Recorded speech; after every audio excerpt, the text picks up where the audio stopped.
Welcome back to the Funker530 show. This will be episode 2, and today in the studio we had Sergeant Major Chuck Ritter. Sergeant Major Ritter has 27 years of service, the majority of which was as a U.S. Army Special Forces Green Beret. He was awarded the Silver Star and 3 Purple Hearts, along with numerous other medals throughout his career. Some of the topics that we talk about were each one of those Purple Hearts. We also broke down his Silver Star and his second Purple Heart in companion footage. That companion footage is a separate video that you can find on YouTube as well as on our website, Funker530.com.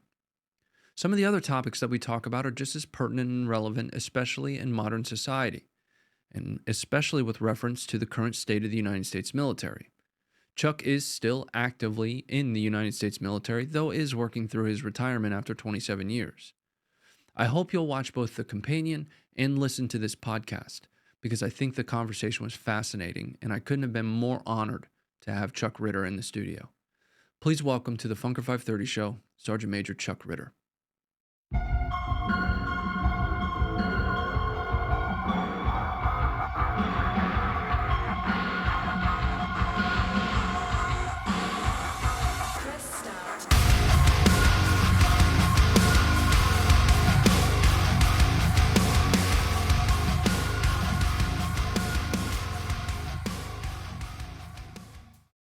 What's up, Chuck? What's going on? What's up, man?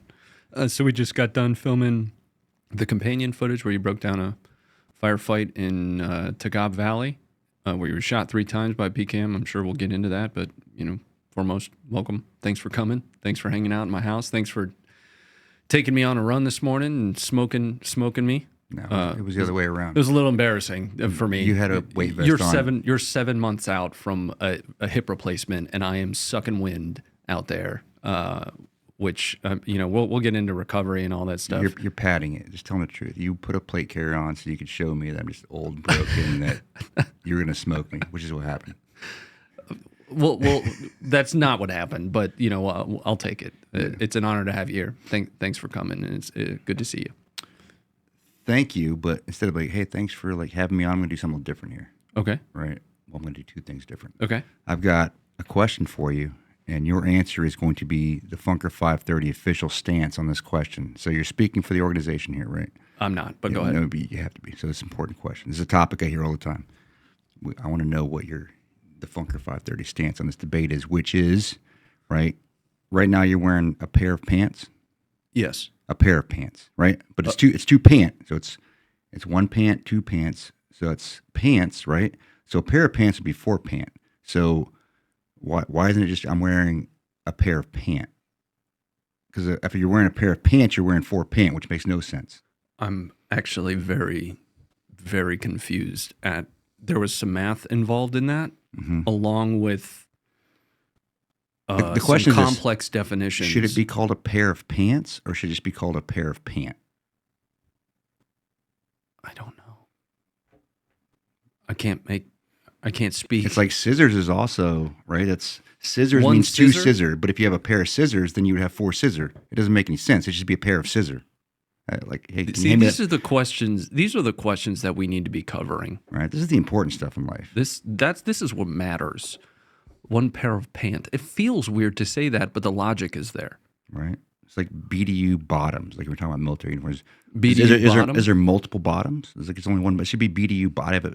I have a BDU bottom, not BDU bottoms because it's plural. I don't have 2 but bottom. One pair is 2. So you'd have 1 pair of pant. Because 1 pair of pants is 4 pant. If I can advance my video editing capabilities, I'm going to end up putting the math thing. So people can have a visual. Of the hamster really dead on its wheel right now in my brain. We need to think about it, but I think that if we had the answers to questions like these, there'd be a lot less problems in the world. Right? The world would be less divisive, certainly, because we'd be able to agree on the most important things, which are whether or not it's a pair of pant or a pair of pants. Right. And we'd probably have less violence in the world. Right. I think that this is those are the type of things where it divides us and we just don't realize it, right? All right. But second thing is... It's Big Pants. Big Pants is a conglomerate that's here to keep us all divided. Right, probably.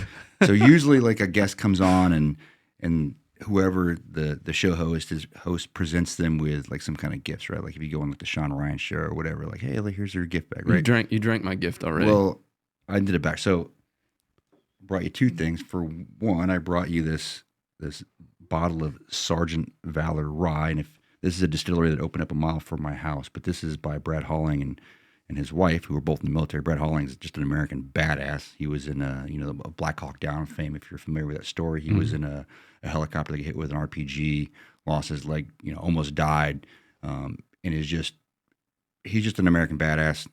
But his whiskey, like this rye, we tasted some of it last night. We already drank. It's ridiculous. It's ridiculously smooth, right? And no, I don't work for the company. I don't get paid by them. I don't even really know them personally. I just found that, in the couple times I've heard them speak, their authenticity and how open they are with everything, and just the brand and what they're doing, I think is awesome. So I wanted to bring that to you. We didn't even bring any cups in here to enjoy it. We didn't. I mean, I guess we could mix it with this delicious Bulkhead energy drink. I don't get paid by them either. Apparently, they're one of Funker's brands. But me and you are always talking. They're good friends of ours. Yeah. Me and you are always talking smack about beer online, right? And usually, I'm just trying to poke the beer, but I got something I want you to try. That's because IPAs are the rough equivalent of pumpkin spice lattes for basic white dudes. Which are delicious, by the way. I like pumpkin spice lattes. I don't like IPAs. You're going to feed me an IPA right now, aren't you? No. I just want you to try this beer and give me your opinion on it. It smells like an IPA.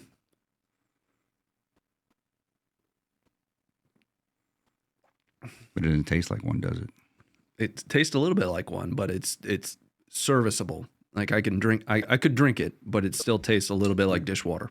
Well, I'm just saying this is Void from Hatchet Brewing Company, also another veteran-owned company out of Southern Pines, North Carolina, started by a retired Green Beret team leader who also just happens to be an awesome human being. Again, I don't work for Hatchet. I don't get any money from them. I like to promote awesome veteran businesses. So if you're in North Carolina, please check out Hatchet. I'll probably drink this, and no, I'm not promoting the use or abuse of alcohol. Right? I don't drink that much, maybe once or twice a week. When I do, it's responsible. So drink responsibly. Don't be a dumbass. Why can't I drink the rest of it? You can definitely. You want to drink the rest of it? Yeah. Here you go. Did you bring one for you? I did not. So well, all right then. Why don't we just share that? Why don't you pour some in there for yourself, and then I'll drink out of the can. I don't really like sharing. Like a weirdo. Okay. You don't like sharing? Out of all IPA, I think it's half. I don't know if I did that half. There's the other half. Out of all IPAs, though, this is one that is better than the ones I've had. Right, because it's a black IPA. It's kind of like a stout. It's That's what cheating. comes to mind. It's really dark. You can't see that through the Funker cup, but it's really dark and delicious. Yeah, I'm into it. Right. So there's a lot that we want to end up talking about. We met. You spent some time down there with the Grunt Style folks. Mm-hmm. Love those guys. You've done a few other podcasts since then, but here there's really only a couple things that I was hoping for us to talk about. But I think the gravity of some of them is kind of big. What could really get us started, in my opinion, is walk us through leading up to your decision to join the military, because I eventually want to talk a little bit more about the amount of enemy marksmanship medals you have. Mm-hmm. I'd love to talk about the situation that resulted in your Silver Star. I'd like to talk about a little bit of cancel culture. I think that's something that we can't not discuss. Right, yeah. You're kind of I would say, a poster child of, people being held accountable for things that they don't have all the facts. And then, you kind of get dragged publicly. That's still kind of going on to a certain extent. Yeah. But go all the way back. You were born in the Philippines, right? Mm-hmm. Born in the Philippines. Both parents were in the Air Force. I grew up as an Air Force brat, moving around. And as I got older, I was a pretty good kid when I was younger. And then at some point, I just became this weirdo. Right? I was always pretty smart, but at some point in time, I started doing some drugs with my friends. And what kind of drugs? You name it, pretty much everything. Did you bring any with you? No, I didn't. So I'm still in the military, so I don't. I don't think I'll ever do drugs again unless it's like something I have to take. But at the time, it was a pretty good time, I thought. But then I realized that at some point in time, like that, you gotta grow up and stop being an idiot. Yeah. I'd been promoted to shift manager at Mazio's Pizza at one point, and I'd done some psychedelic drugs right before closing, and I couldn't figure out the math, so I just left an "I'm sorry" note. I quit. I'm not even gonna make the deposit, and then stuff like that. I had a $70,000 credit card fraud charge. I was working at Radio Shack. I had this thing. You say $70,000? $70,000, yeah. So, and I got charged for this, right? And I'm pretty sure we're past the statute of limitations now, but hopefully. But yeah, pretty dumb. They got me like, hey, we can't prove X, Y, and Z, but what I can prove, since you're a dumbass, is you got this one of the radios that you stole is in your vehicle right now out there. Oof. With the boxes right there. I'm like, okay, that's pretty dumb. So didn't go to jail or anything. Didn't gave that stuff back. Did some other things, and it went away for the most part. And then, but really, what stuck with me when I had this. Well, first of all, I sucked in school. I'm talking like I don't think I ever had a passing grade outside of summer school, and a lot of skip class. Like 1 year, I'd skip like 90 days of school. So I started going to this special school when I was 16. Where you could graduate early. You went 20 hours a week. It was designed for like, people that were coming out of juvenile hall or people that were pregnant or whatnot.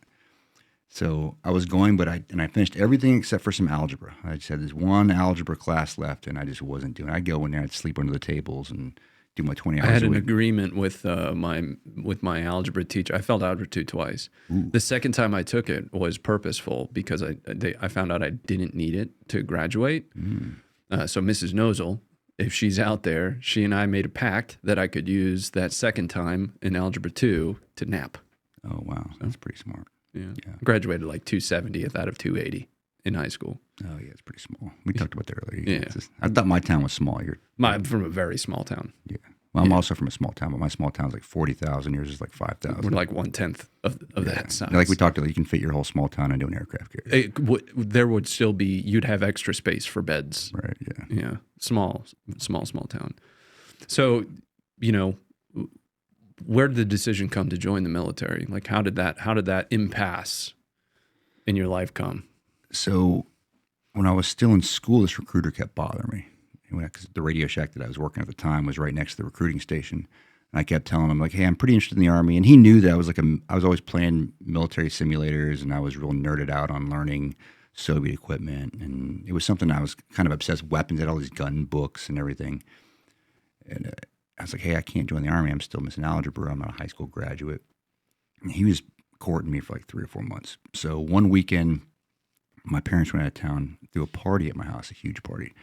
And I wasn't even supposed to be in the house. They locked me out of the house and made me sleep in the camper outside. But we found a way in through a kitchen window and, do a party. And it was Sunday. I'm cleaning up. I'm hungover, trying to get this house ready for my parents to come back later that night.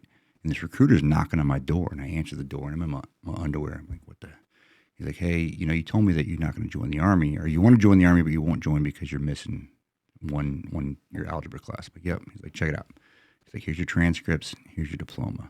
Like, the school has said you graduated, so you're graduating. You can have these, but you have to go with me to MEPS, which is the in-processing station in Houston tomorrow. And then these are yours. So congratulations, you're a graduate. Now you can join the Army. I was like, oh, shit. So he left, and I was like, man, what am I going to do? I really wanted to graduate high school. That's pretty cool, but I don't want to join the Army just yet. So I called over one of my friends.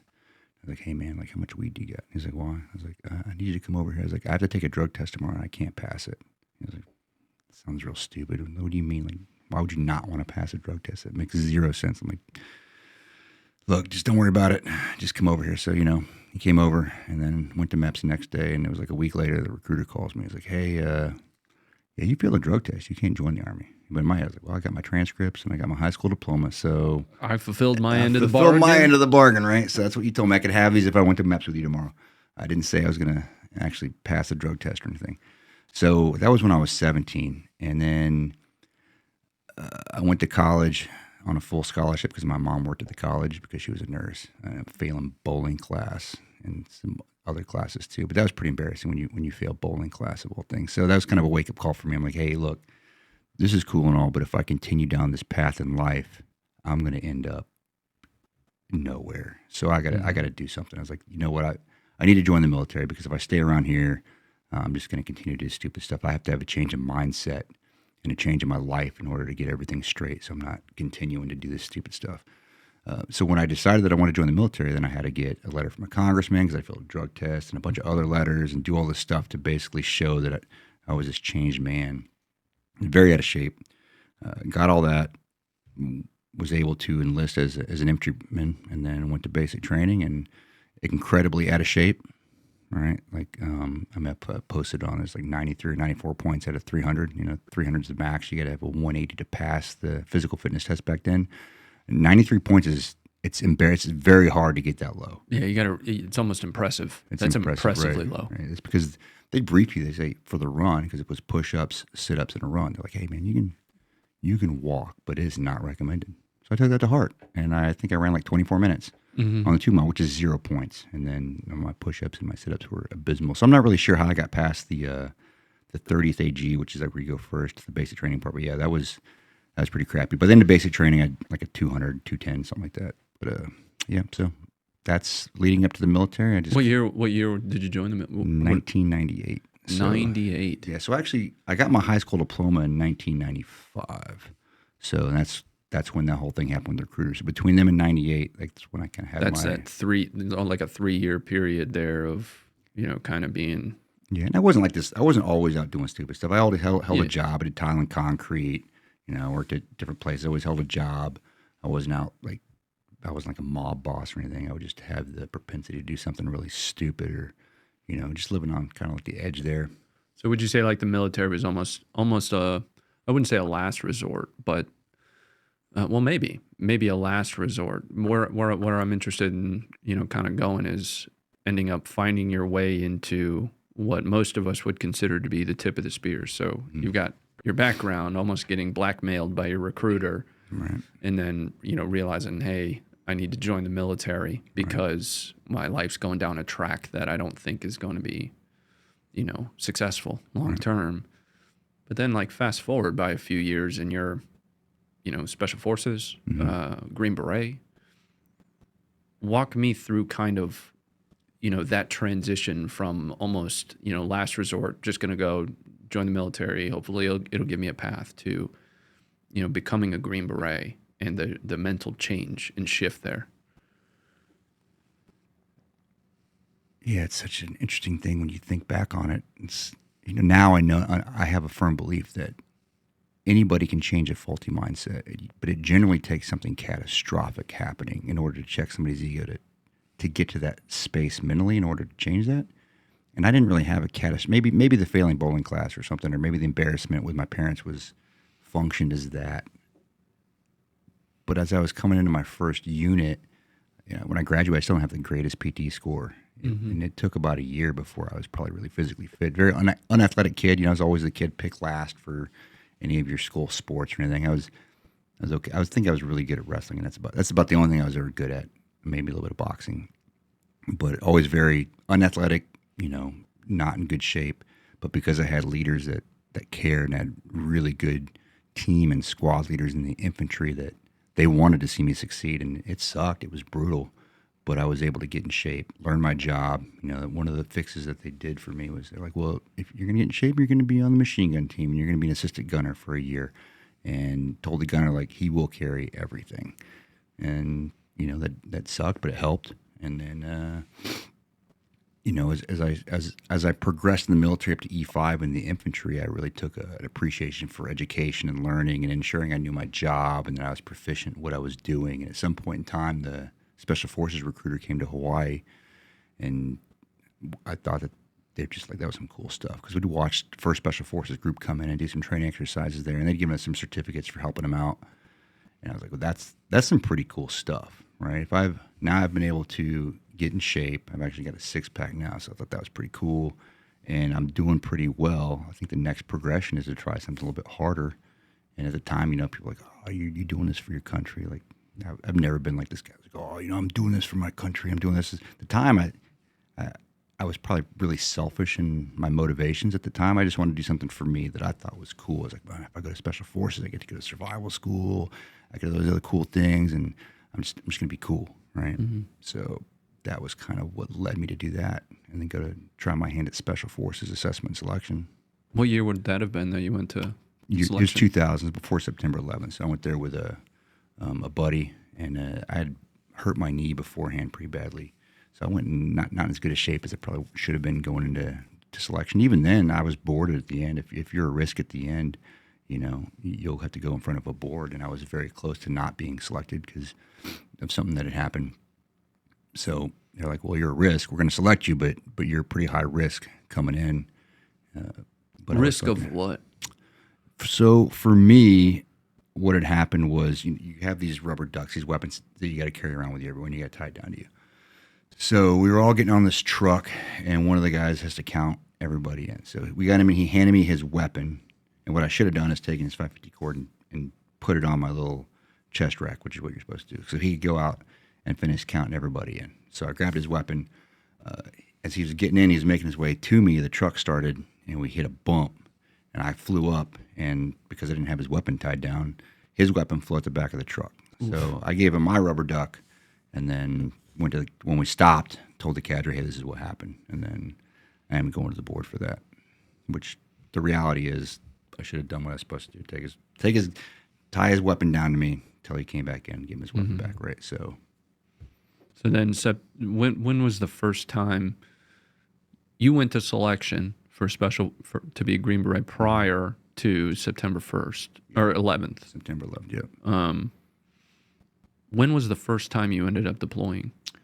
In the infantry, like we'd gone to Japan, and obviously you're into a combat zone. That was in 2004, into 2003, 2004, if I remember correctly. So I wasn't actually going to Special Forces after selection. I got selected, but I made the decision that I was going to go to the 82nd for whatever reason. I don't know why. I got a call from the Special Warfare Center who runs the qualification course. Like, hey, we saw your orders for the 82nd, but we deleted them. You're going to start the Q course on X date, which was January 2002, if I'm not mistaken. Somewhere around there, January 2002. You're going to go to Airborne School en route. I was like, okay, sounds cool to me. So moved from Hawaii, Airborne School en route to move into what was then Fort Bragg. First jump in Airborne School, shattered my left ankle. Decided to pull my slip at about 150 feet, which was really dumb. Shouldn't do that. So I couldn't finish Airborne School, and they're like, hey, you're going to go needs of the Army. I'm like, man, well, I understand the regulation, and technically if I go sign into SWCC right now, they can't PCS me because I'm on profile. So I drove from Benning to Fort Bragg, quickly signed into SWCC, and then they couldn't PCS me because I was on profile. And then I recovered, but they came to me one day like, hey, look, you got to shit or get off the pot. Like, you're getting out of the cast next week. You got about a month to go to Airborne School, or else you're going to go needs of the Army. So I got the cast off. Quickly started running again because I had to go back to Airborne School, still do that final jump week, the 5-mile run. And I went and completed it and didn't break anything that time. And then started the Q course. So I think I started the Q course, and actually I'll go back. I think it was December. It was before Christmas when I did the Airborne School thing. So it was probably June-ish, July-ish of 2022 when I started the qualification course. 2002. 2002, yeah. Okay. Because I graduated in 2003, and then I was an instructor for small unit tactics for about 5 months, because I had an expert infantryman's badge. They took 30 of us that were prior infantry, and they were pumping people through the Q course at such a rate where they needed some infantry people to help out with that. And then signed into 3rd Special Forces group, and then deployed 2 weeks later to Afghanistan. And where were you at in Afghanistan for that first deployment? So that was Zabul province. We were at Camp Lane. We were in the middle of nowhere in this place such south of Day Chopin. It's called Day Afghan. And it was pretty cool. It was a brand new fire base, like no running water. It was what I am pictured like in the movies with Green Berets. We were just out there. Like once a week we'd go down and pull security in the river so we could take baths and whatnot. So it was us. It was 2 Special Forces teams, some infantry, some attached engineers from the National Guard, Louisiana National Guard. They would go down and catch crabs in the river, and like, man, don't eat those. Like they shave their nads in that river. Like people were always cutting their feet on razors because as we're like, we can't figure out why we're getting sick. Well, they're shaving their nads here, and you guys are getting your drinking water here down. Like maybe switch it around. Like shave over here and go upstream a little bit. Yeah, it was wild. Anyway. But it was cool. It's like out in the middle of nowhere. So, civilization was a long ways away, and you were just out there. I think we had like 300 to 400 Afghans with us. Some of them were mercenaries. Basically, it was called the AMF at the time. It was just our paid mercenary force. And then the army was just being stood up. So I think we had like 60 to 70 people from the actual Afghan army there. It's pretty cool. We stood up the first elections that year, the first Afghan elections ever. That was pretty cool. Yeah, it was a cool trip. Got to grow up my beard for the first time. So your first combat deployment was as a Green Beret. Yeah, it was as a Green Beret. Yeah. Take us to 2008. 2008 was where you were wounded for the first time. Yeah, so 2008, and the op tempo back then was wild. That was my first deployment. Came back from Afghanistan. We went to Yemen pretty quickly. We were only there for like less than a month. Came back from Yemen. A couple weeks later, we're in Iraq, in Talafar. We had 5 special forces teams attached to the 3rd ACR, and that was the Wild West. Came back from that, and between them and 2008, that was like another 2 or 3 deployments.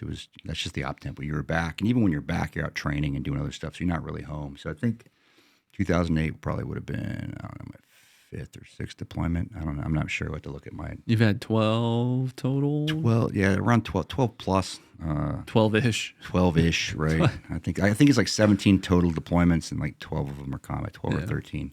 I don't know. We get to sit down and look. I'm not sure if I can count some of them because I got shot and came back a month and a half after being. I don't know if that counts. Anyway, I'm pretty sure it counts if you were shot there as a deployment, Chuck. Like you can't discount it just because you got shot. Yeah, I go home. We're like, man, this seems pretty dangerous. How do I get out of here? Well, that doesn't seem. That doesn't seem. If I get shot, I can go home. Somebody shoot me so I can leave here. Right? That's, like it's just all that's been the employed. easy track. And you get the traumatic service. Like people, it's a very lucrative business getting shot. You get traumatic life insurance. Between $20 and however many $1,000 you get a free iPad from like the Wounded Warrior Foundation. Yeah, it's just You don't have to pay taxes in Texas. Yeah. No, so you get shot, you go home early, you get all this free stuff. It's really just a business model. But 2008, maybe not a good one, but 2008 you didn't get shot. You got blown up in 2008. So 2008 we were in Helmand Province, and that was a wild. So we'd actually gone to the United Arab Emirates before that and spent 3 months there training with their special forces because we were deploying them to Afghanistan with us, and that was our partner force. And Helmand was the United Arab Emirates, their special forces. And as we were the first ride out to the fire base, we're like, hey, we've been briefed, it's pretty nasty. And the only way to get supplies up there was to take these huge convoys once a month or once every 2 months up to the fire base. So we're taking this huge convoy up there, and you're driving to the middle of the desert.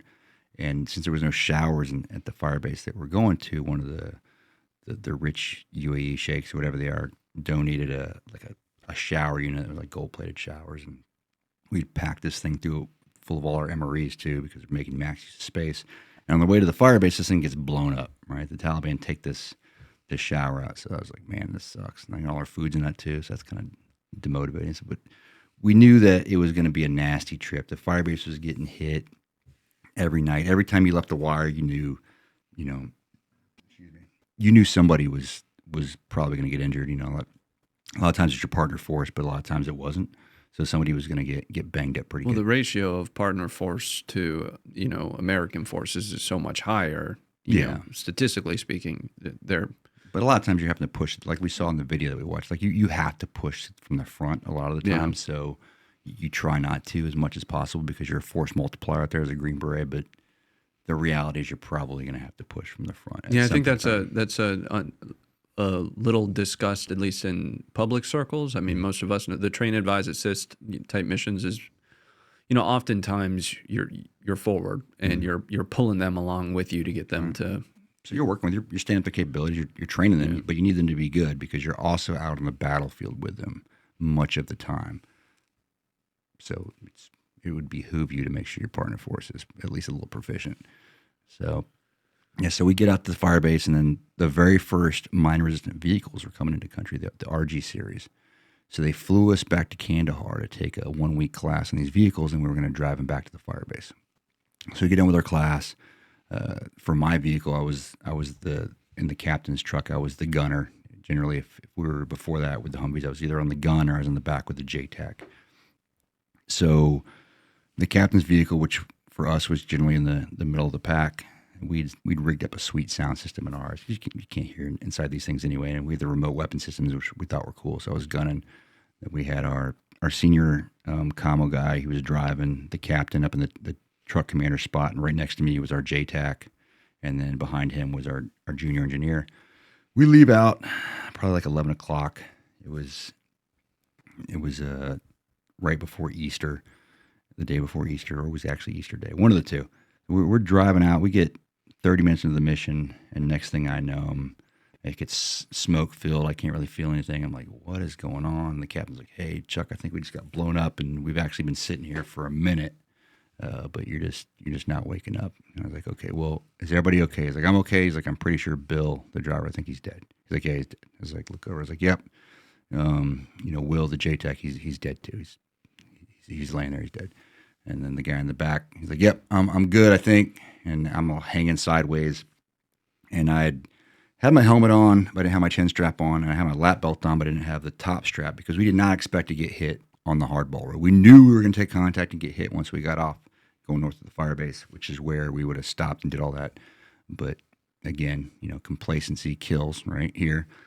So my Kevlar, there was a huge gash in the top where I hit the ceiling, and a big old screw that was right above the gunner station had like ripped apart part of the Kevlar there. It wasn't on my head anymore. And then the whole front of my face was just smashed because I'd smashed through the viewing console with my face. I broke that in half with my face, and then I broke a bunch of ribs, and then where the joystick was had ripped a bunch of the ligaments and tendons in my leg, and then it crushed my hips. That's why I had to have the recent hip replacement, because I found out that both my femurs were dead. They're necrotic from that incident. It took me a little while to really learn how to walk properly after that. And I still don't talk properly. Sometimes my speech compilation is weird, and it's almost dyslexic because I took a lot of brain damage. It took 4 years to recover from that thing. And if I don't actively do like cognitive type stuff, like my speech gets real weird. I'm dyslexic when I write. I don't know if it's because of that, but yeah. So that's 2008.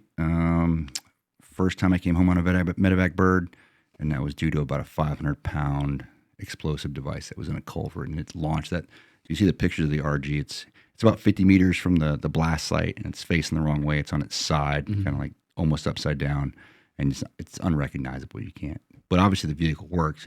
It did what it was intended to do, or else nobody would survive. That would have been a Humvee. There would have been nothing left of it. The fun fact that not many people are going to know, you and I have talked about this, Canadians were your QRF, and Funker, the founder of Funker, was one of the Canadians that responded as QRF to your RG getting hit. I found that interesting. We didn't even know that, Right.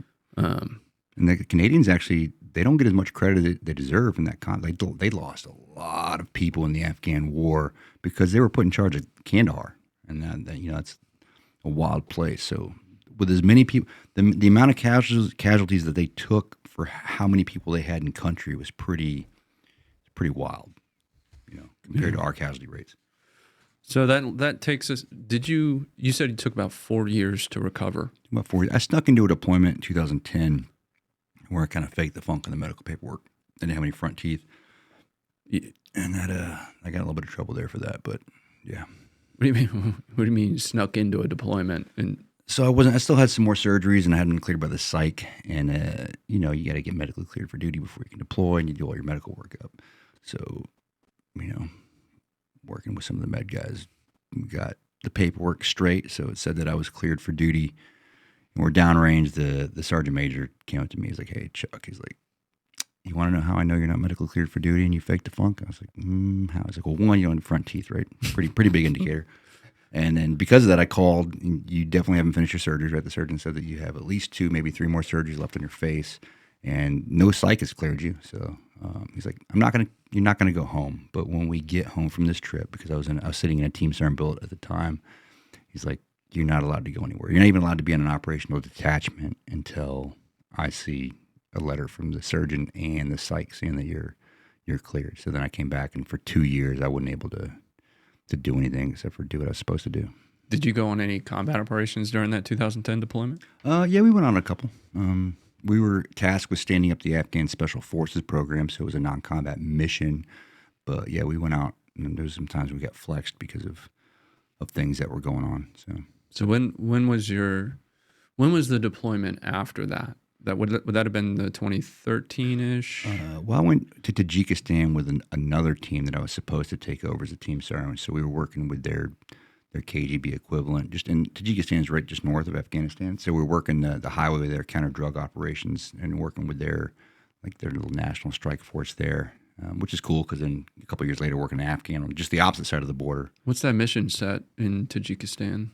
Well, it's no longer, but it's just we have forces all over the world. Like everybody talks about, like, what is SOF doing now? Like are you still relevant? Why are they there? Yeah, but we never divested of all our other mission sets. Even though we had the GWOT going on, we're deployed Afghanistan and Iraq and other places, we still had forces all throughout the globe, all over Asia, South America, and all over those countries like Tajikistan, right? Your Southwest Asian countries, and for reasons. But we never divested of that. So we were always super busy, and we're still super busy. We're busier now than we were in the GWOT. So I don't know when people ask you, well, what's your relevancy? Like, well, what do you think we're doing right now? Like, and sometimes, like for that, like that was, it's part of the great game in Tajikistan. It's significant because of its location in the world, right? And countering our adversaries and what we're doing. So, and plus it was the opium highway was right there, right? All the opium coming out of Afghanistan would come into Tajikistan and then,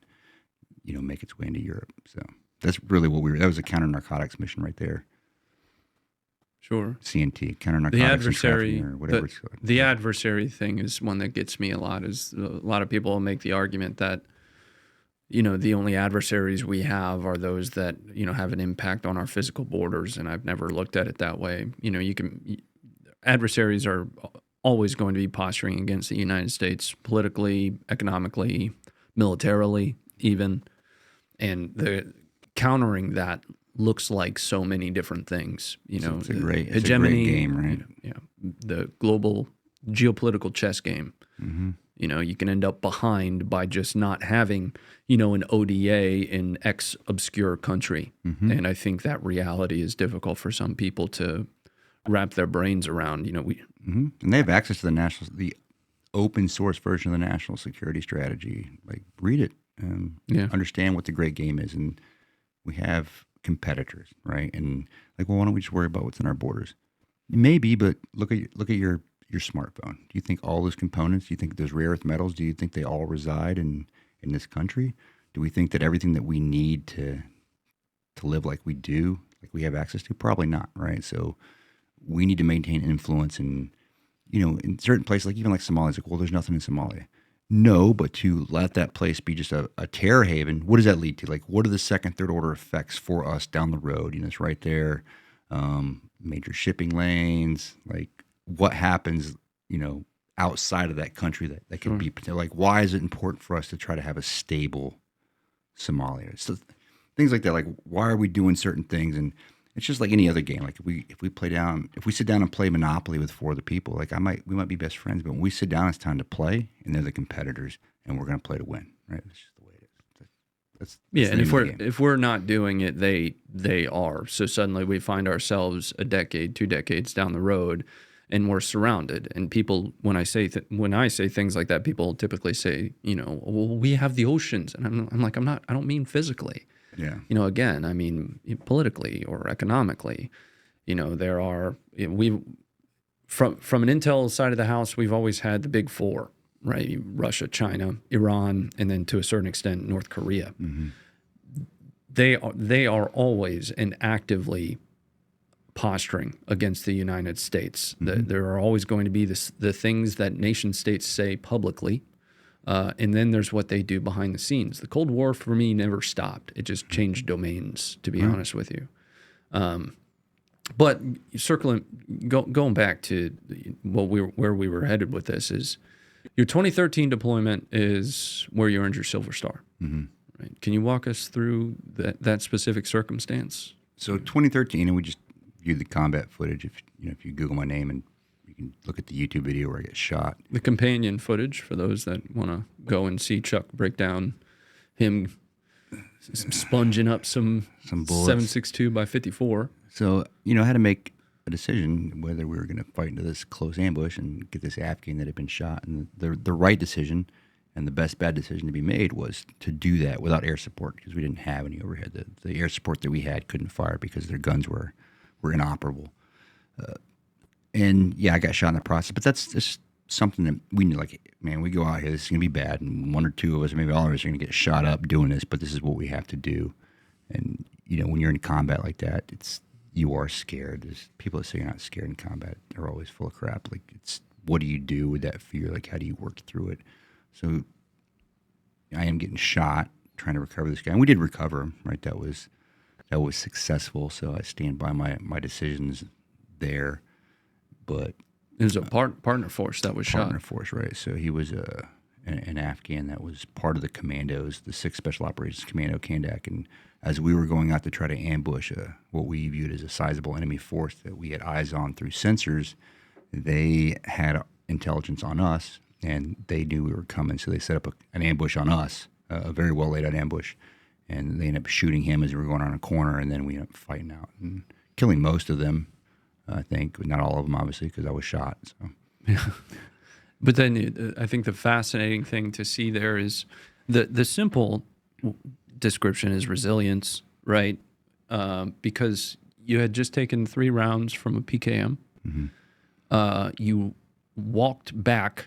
One of these rounds was through your leg, mm-hmm. right? So your wheels. It was a nick. It wasn't through it. It was a pretty significant injury to the ligaments and the tendons, but it was a grazing wound, you know, but it's still that size of a round is going to cause some damage. I mean, this is not a small round. No, it's a large round. It's 7.62 by 54R is big. You know, that is what's going to be in like the Dragunov. People know the Dragunov, you know, the SVD.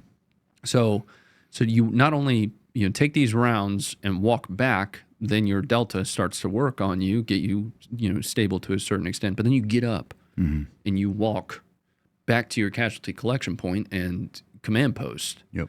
And at times you're like jogging. It's kind of fascinating to watch because, you know, 3 rounds from PKM, for those of us that know the size of that, is large. One of those went through your shoulder and out your back. It didn't go out. It didn't go out. It came at an angle where it hit my shoulder blade and then traveled down my back and lodged in my lower back. Is it self-preservation that drove you to get up and move? What were the... No, at the time after I got hit, my goal was to kill this machine gunner, which I'd been trying to kill right before that, and mm-hmm. was misjudged where he was at. But then when I couldn't physically bring my rifle up, I'm like, okay, this is bad.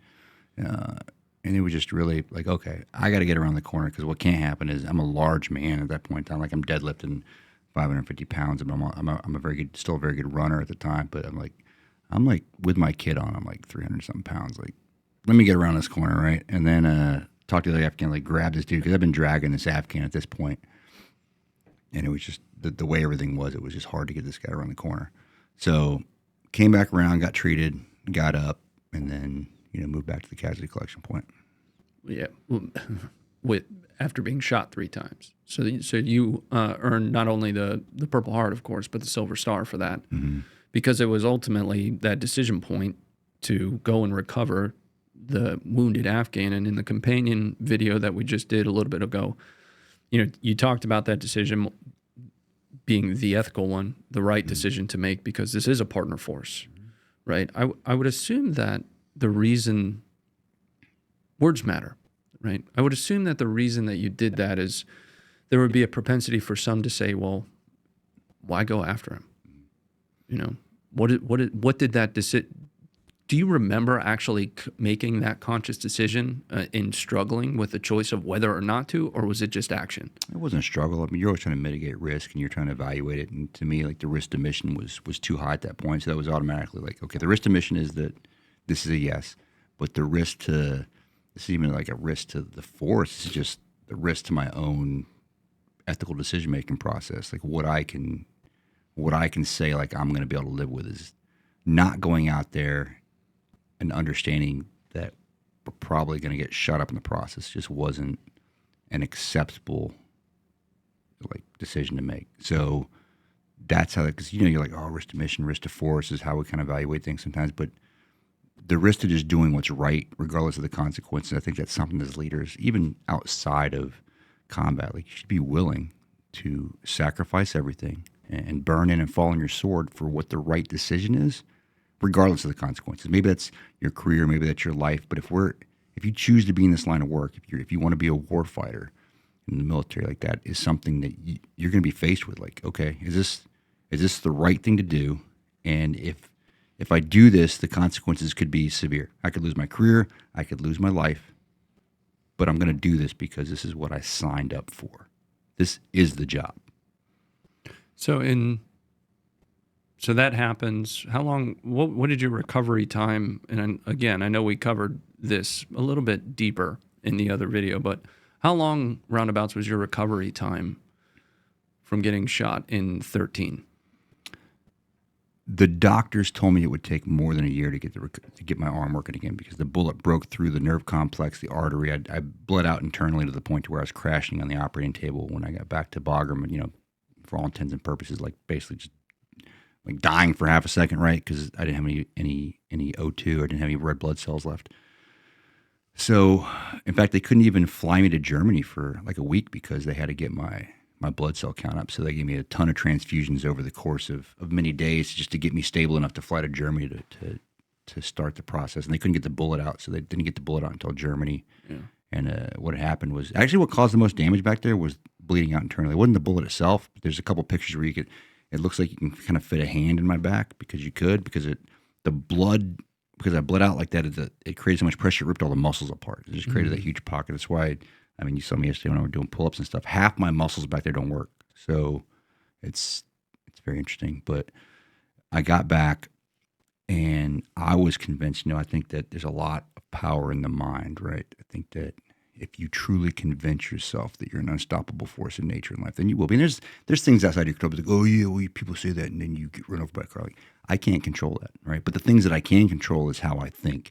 And I convince myself that I'm an unstoppable force in nature, and the only things that are going to ever stop me from achieving my desired end state are God or things that I have no control over. But I have control over that. So I'm going to go back to combat. So had our training staff, which we had a physical therapist, a sports psych, our physical trainer, and who else? It was our dietitian. All met me in my hospital room before my last surgery. We came with a game plan, and they're like, "This is pretty dumb. You're not going to get back, but we're gonna do our best." So we came with a game plan. Had my last surgery, and then a couple days later, I'm in the gym with multiple drainage tubes coming out of my back, and like the little blood stuff in there. Just going at it hard, trying to get back. And I was able to take a return to duty test about 2 months after that, and then actually deploy back to that trip. So you made it back for that very same deployment. Yep.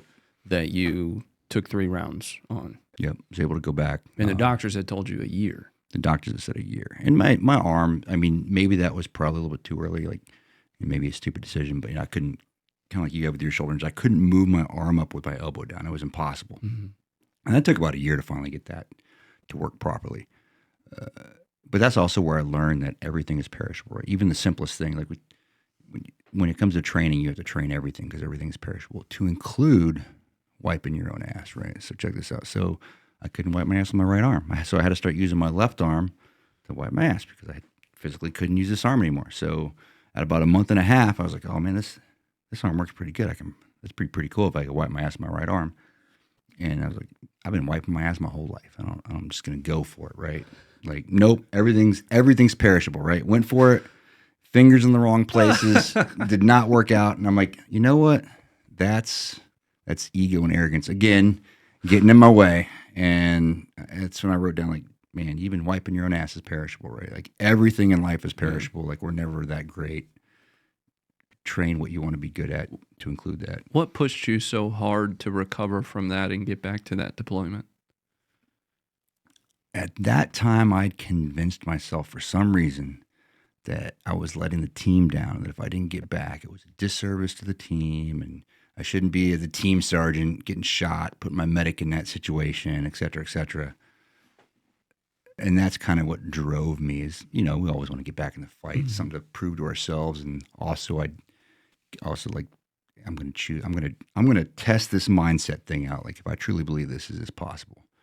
And that's kind of like why I did that. And, maybe in retrospect, like put myself in that situation in the team to where like they didn't want me back. Like not the team itself, but the command was like, you're not going back. And the way I got back in the country was pretty shady. It's in the companion footage if you want that whole story. I'm not going to tell it again, but people weren't happy because I wasn't, I kind of snuck my way back in the country. And then I was told again I couldn't go back out on a combat mission. I still went back out on a combat mission at the end. Again, I probably shouldn't have gone on that combat mission with my arm the way it was because I could still shoot, but I wasn't extremely proficient with that rifle at that point in time. So it's kind of stupid. But yeah, that's the long answer to your question of why. Yeah. But that wasn't the last time that you were wounded in combat, was it? Nope. The next year, I got shot again back in Afghanistan. So maybe duck more or something. Right. I don't know. So they was like, oh man, like I'm giving a speech this weekend, and people are like, man, why should I listen to this guy? He seems to get shot. Maybe he's not that good at his job, right? It seems like, and I can't argue against that logic. Like, yeah, maybe my 3 to 5 second rushes are just, they're like 6 to 8 seconds. Something's wrong there. Maybe you need to go back and reevaluate some things. Like, I don't know. Well, this I think I'll answer why I wanted to hear you speak and brought you here, because each of those times that you were wounded, it was ultimately, in the first instance, you can't do much with the IED. That just, you got blown up. But each time you were hit by small arms, you were doing something in service of someone else. Mm-hmm. So 2013, you're going to recover a fallen Afghan. Mm-hmm. 2014, you're on a QRF, mm-hmm. and you're going to help Afghan commandos. Yep. Can you talk through that story? 2014, we found ourselves up in Kunduz. And again, we're with the 6th Special Operations Kandak, the National Strike Force again. And we get pushed up to Kunduz because Kunduz was in danger of falling once again. So we go up there with several other Special Forces teams, and we were doing a number of missions where we're really trying to find the enemy, like where are they at, so we can find and fix them. And we were searching about 7-8 kilometers away, and the intel guys were convinced that the enemy was up there. And one day we walk into the talk for the Corps that was there, and this Afghan Corps S2 has this beautiful map. Like, it's the most perfect operational terms and graphics I've ever seen. And he was templating the enemy within 2 kilometers of our position, like where we were at that point in time. Like, wait a minute, is this right? He's like, yeah. He's like, you guys keep searching up here, but the enemy's right here. They're all right here. They're right next door to us. And go take that to our intel guys. Like, man, those guys don't know what they're talking about. The 6th Special Operations Kandak commander came in. He's like, hey, I think that they do know what they're talking about. And since you guys don't want to go, we're going to unilaterally go tomorrow morning, and we're just going to do a recon and see if the enemy's really there. And they went out. And fun fact, that Corps S2 was right, and that's where the enemy was. And we were living backwards. We were living in this one section of the old airfield where, it was freezing outside, it was snowing, and we didn't have like working toilets or anything. And the Afghans were supposed to live with us, but when we got there, the Afghan commander was like, hey, we can't, you guys are like, this is squalor. Like, why would, you can't live like this. We're going to go over here where there's like hot showers and hot food, and we got beds and stuff. Like, we're not going to live like savages like you guys, right? Like, kind of backwards. So that's what they did. They lived over there with the Afghan Corps. So we'd go over there to take showers and stuff. And you had to go through a non-secured area to get there. So it's basically a combat mission to go to that area. I'm gonna go take a shower. Let me put my right. So you had to patrol over there. Yeah. But we're over there taking showers, and my team leader was taking a shower, and I had to wait. So as I'm waiting to take a shower, our battalion commander there is there. They're co-located with the 6th Special Operations Kandak commander, who's also there. And they're like, hey, Chuck, come here, let me show you this. And there's all these screens set up, and they had footage from a drone showing a dismounted Dishka and a bunch of other machine guns and all these enemy forces surrounding our Afghans. Like, hey, not only is your Afghan company fixed, but when they got out there and they got fixed in place, they called QRF. So there's another Afghan armored company out there too with these vehicles called the MSSVs. So you got 2 companies and a bunch of local cops and stuff pinned down in this area, and they can't move. And there's a couple of vehicles stuck. You can see on the drone footage, there's like a telephone pole wrapped around one, and it was just wild. It's like, okay, so we're kind of screwed here because this messes up the entire campaign plan, right? This is our strike force for the area, and they're stuck and they can't get out. I'm like, okay. Like, so it's about, at this time, it's like 11 o'clock. They're like, so Chuck, before your team leader gets out here, we would like you to take the 20 Afghans that they didn't take. They didn't take 20 Afghans because they felt like they're not competent and they're kind of stupid and they're a liability if they would have taken them out on the battlefield. So they'd always leave them here. I was like, okay. Load up into Mi-17 helicopters flown by Afghans and land in the middle of this firefight in the middle of the day. Take charge of the situation and then pull them out. I was like, wow, that sounds real dumb. So I waited till the team leader got out, talked it over with him. We're like, man, this is crazy. That sounds like a really stupid idea. But we're Green Berets. That's what we do, right? So, like, all right, because if we don't do this again, the risk to mission is that the whole campaign is done. And by the way, that's also our partnered force out there. We can't just leave them there. And this is literally the only way we can do it. So that's exactly what we did. I think we landed at like 1 o'clock in the afternoon. And as we landed, there was daylight coming through the skin of the bird as rounds kept coming in. But as we were landing, I'm talking to the Apaches like, hey, the HLZ is clean. There's no enemy on the HLZ, so that's easy. But once the rounds started coming through the skin of the aircraft, like, this doesn't seem like a clean HLZ. So we got off the helicopter. It was just the Wild West. So we could assault 150 meters into multiple machine gun positions, or we could move back 300 meters in this open field away from the machine gun positions. We had no aircraft overhead. We're in the middle of this field, and half the Afghans didn't even have their weapons up. They'd brought food for some, like boxes of MREs for some reason. It was wild. So the best bad decision we could make is to move forward into enemy positions. What had happened is the Apaches were on the wrong HLC, so they were like 3 kilometers away. They weren't even on the right frequency. They were, I don't remember how I got in contact with them. I think they were on my freak when they should have been on the TADS, which the freak the JTAC was on. But so we're like, screw it, we got to move this way. So as we're moving towards the enemy, my last 3 to 5 second rush, right before the only berm that's there, and rounds were coming in again. When you're getting shot at, you can hear the snap, but when they're really close, you can feel the disturbance in the air. And let me tell you, it's pretty terrifying. So as we're moving up, like, it's just, you can see all the water. It's like a irrigated field coming up. I'm like, man, these guys, they're really mad at us. The last bit, felt a snap in my right hand, and the bullet went right in between the middle knuckle and out the side, and took most of the bones out with it. And I was like, son of a bitch. That would really hurt. And then as I get to this cover and kill position, the first time I've ever had a double feed in combat, like an actual, like, I've had playing double feeds before, and a combat situation was right there where I didn't have use of my right hand. So I'm like trying to get that worked out, but I'm like bleeding into the chamber. I'm pissed. I'm like, finally look over the JTAC, and he's freaking out. He can't get a hold of the Apaches. I'm like, hey, look, the Apaches are about 5 minutes out. They were on the wrong HLZ. I'm pushing them over to your comms. Let's get some control here, because I'd freaked out about 2 seconds before that. There was so much dirt coming up, and I was like, man, I just got shot in the hand, and we're all going to die because I talked us into doing this mission, and this is stupid. And like some arrogance here is going to get us all killed. And then I snapped out of that. I was like, okay, what am I doing? Like, now we're unstoppable forces of nature. We're going to dominate the situation. So called the team leader. He was all the way down the line. I was like, hey, sir, I'm about to use your initials and, at least call in some Apaches and whatnot. So I told the JTAC, hey, this is what needs to happen. The Apaches are going to be here. I need them to do X, Y, Z. And this is what needs to happen. And then what was really cool about that situation is once you got up there, I was the only one shot.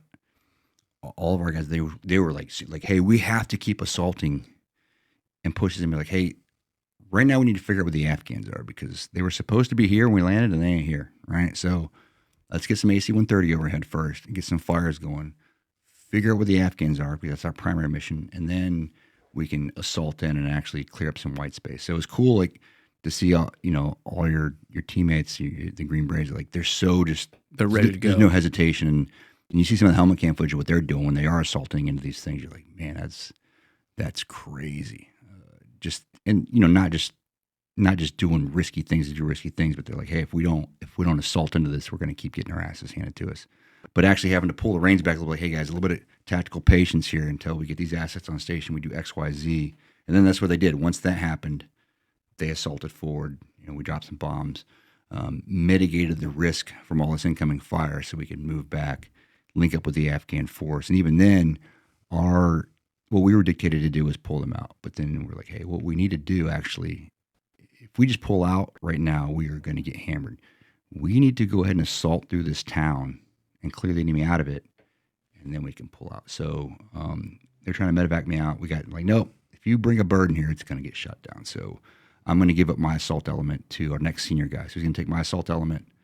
The other assault element can take up position on the side. I'll take charge of the armored convoy in the middle. So we'll come down the middle, and 2 assault elements on each side. We're going to clear through this village and at least push the enemy back far enough to where we can come back, get the trucks unstuck, that's the telephone poles and stuff all wrapped around them, and move out so we can finish this campaign.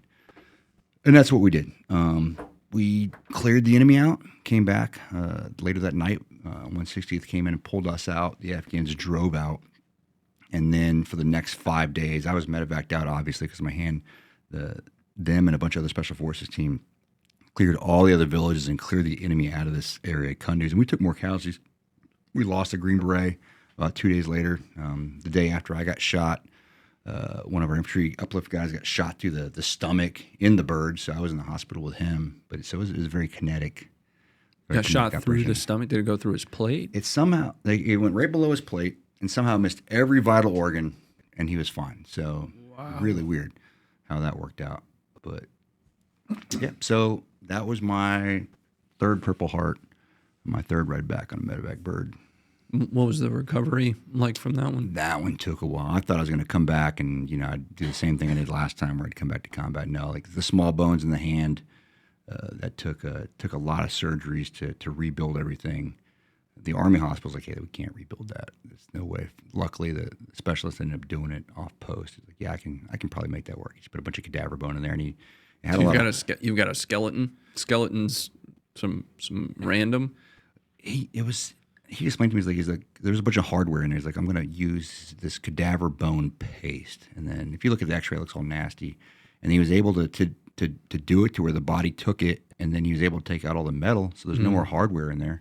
So the paste fused to the metal, or fused together in some way, and then they pulled the metal out. And maybe there's other bone. I don't know. That's just the way he explained it to me. He's like, I'll make it work. He's like, it's always going to be very painful. And how is the function of it? It's great. So I've got no knuckle over here, and it's actually, I can touch it. If somebody else touches it, it's very painful. When I write, it's like this hurts, and it kind of makes me become dyslexic when I'm writing because of somehow it just interferes with my brain somehow.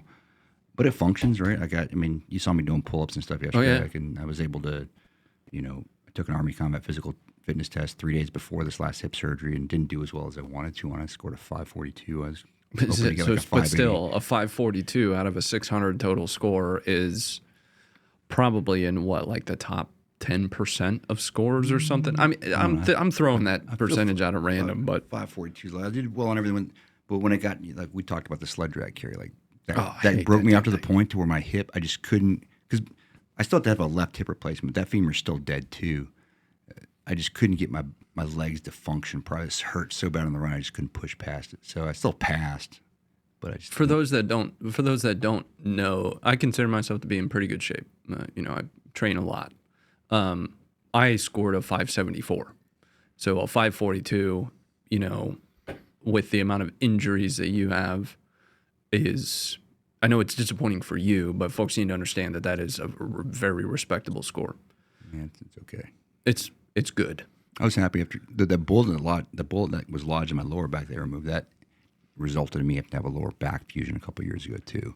And I'll just tell everybody. Everybody says, "Hey, just push this off." Man, that thing was magical. Before I end up in the emergency room a couple times a year because my legs would stop working. The recovery sucks. But your legs just stopped working. By doing everybody's like, oh, what happened? I was putting a pair of socks one morning and then my legs wouldn't work. So I'm in the emergency room. Stuff like that would happen because of the damage back there and the way the disc was, and there's a muscular imbalance because I was just a bunch of scar tissue where the bullet ended up lodging.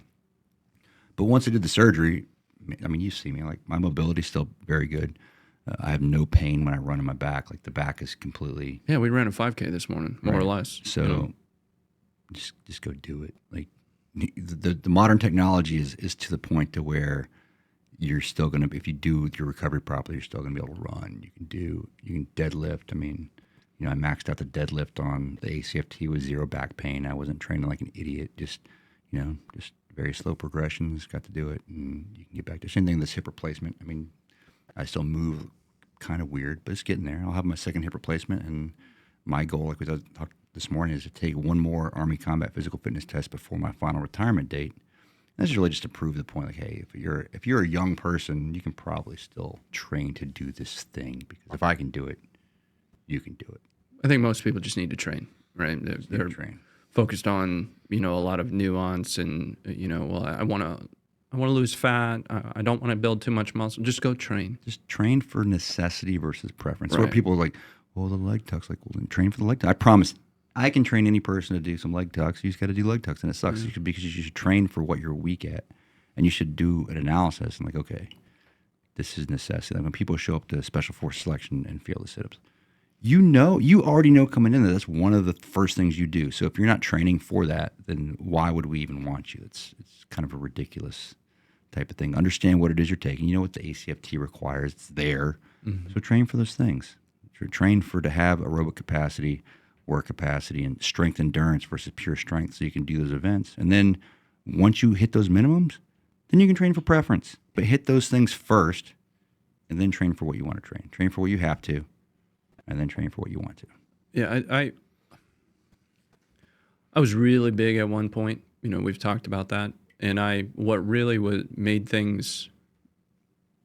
my kind of fitness journey successful was not necessarily training for any one thing, but just training across strength, muscle, cardio fitness. So there's so many that they have this one thing that they like to do, right? Even in the Army, you've got dudes that are just absolutely jacked, but when it comes time to run, Right? they run like a rock. You don't have to like it. It's a requirement. And I think if more people trained that way, if you're only deadlifting, if you're only running, you're not really all that physically fit because there is a holistic fitness necessary, especially for those in the military. But I think it also should apply in everyday life. I can't source them, but studies have shown that in the better physical shape you are, the more resilient you are to damage. So imagine being in a car accident. And there's a lot of mental stuff that goes with that too. Right? Oh, certainly. The mental change that happened when I went from 260 pounds on my frame to, what I am now, about 180. It's so much different. There is a fine line between confidence and arrogance, but I can tell you that my confidence level is through the roof, over the last 10 years of going through that. But where I'm kind of going is there is, being in a car accident and not having the ability to, the more physically fit you are, the more resilient you're going to be to injury. A great example is something very personal to me. A very close family, a member of mine was in a very debilitating car accident and was really in very, very poor shape. That impacted the injuries that were sustained, that impacted the recovery time. And these are the conversations that I'm having now with that person. I mean, an immediate family member of mine. And unfortunately, you talked about this earlier, this major life stressor, major life event has to be the catalyst for, mental change. Now I'm getting asked, once I'm done recovering from all this stuff, what are some exercises I can do to get back in shape? I don't want this to happen to me again. Preempt that by, if you can move, you can exercise in some way, right?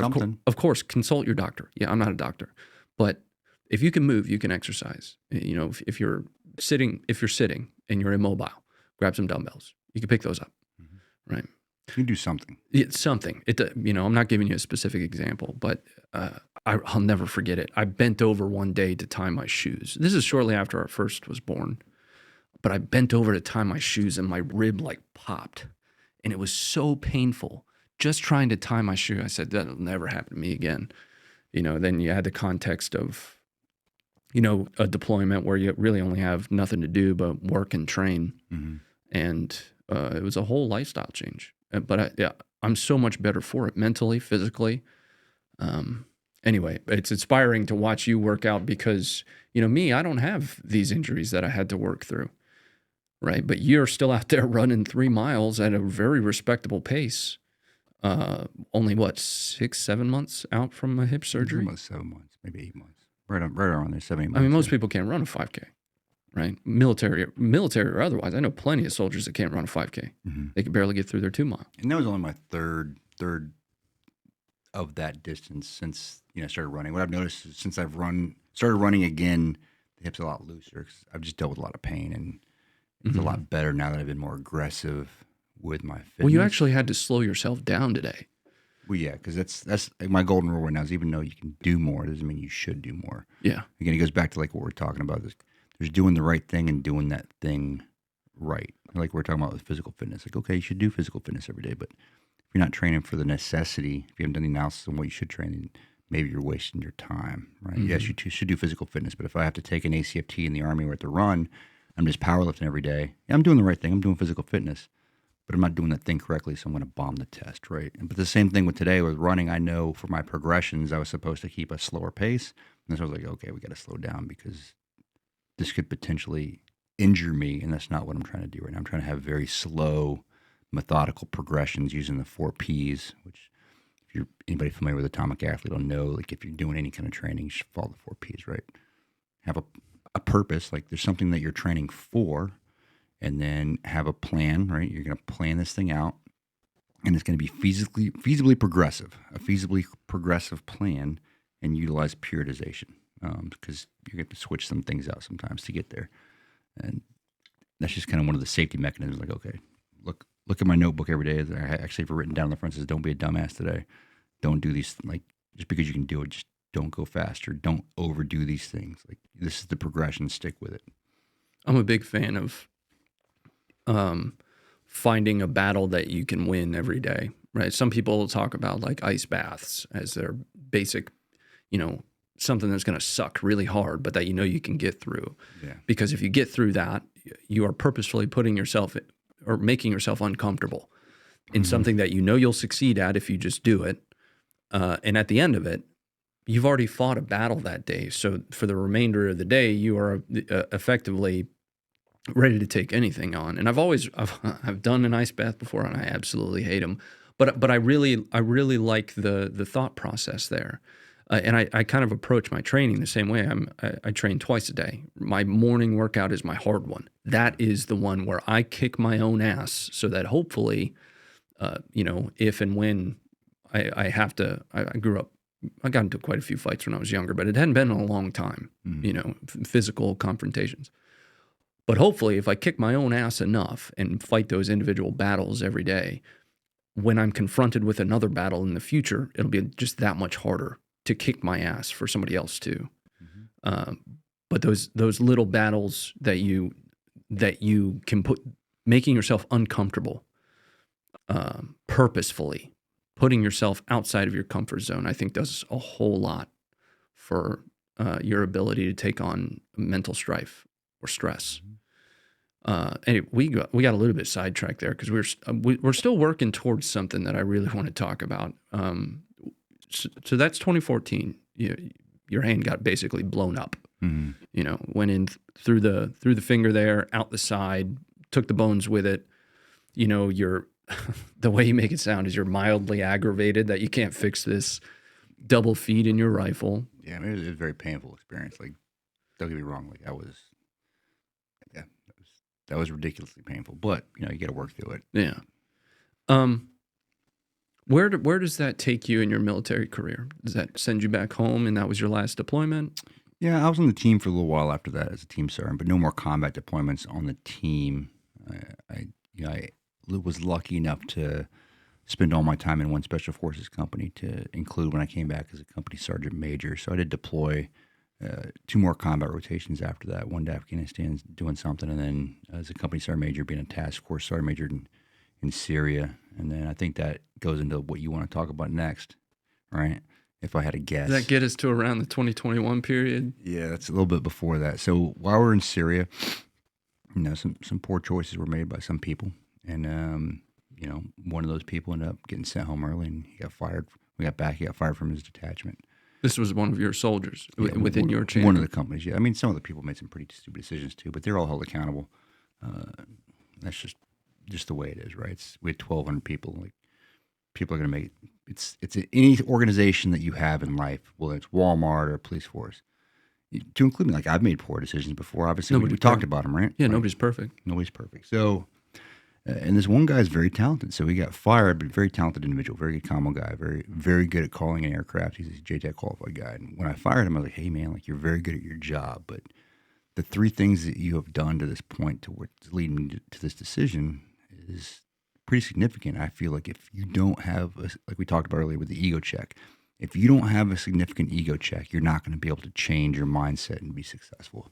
So I'd like this to be that ego check. I'd like, obviously, this public, it's kind of publicly humiliating at that point, coming off the team and, being fired, to serve as that so you can be successful, because I think anybody can change their mindset. Usually if they're punched in the gut and you're like, okay, maybe this isn't working out. So fast forward a couple years later, this guy convinced himself that I was like behind all his problems. He'd got in trouble for some other things, made some choices and ended up losing a special forces tab. And next thing I know, I'm in a tabloid, right? Well, the first one was by, let's refer to, I know you'll say his name, a pseudo journalist that published an article. You're talking about Jack Murphy. Yeah, Jack Murphy. Yeah.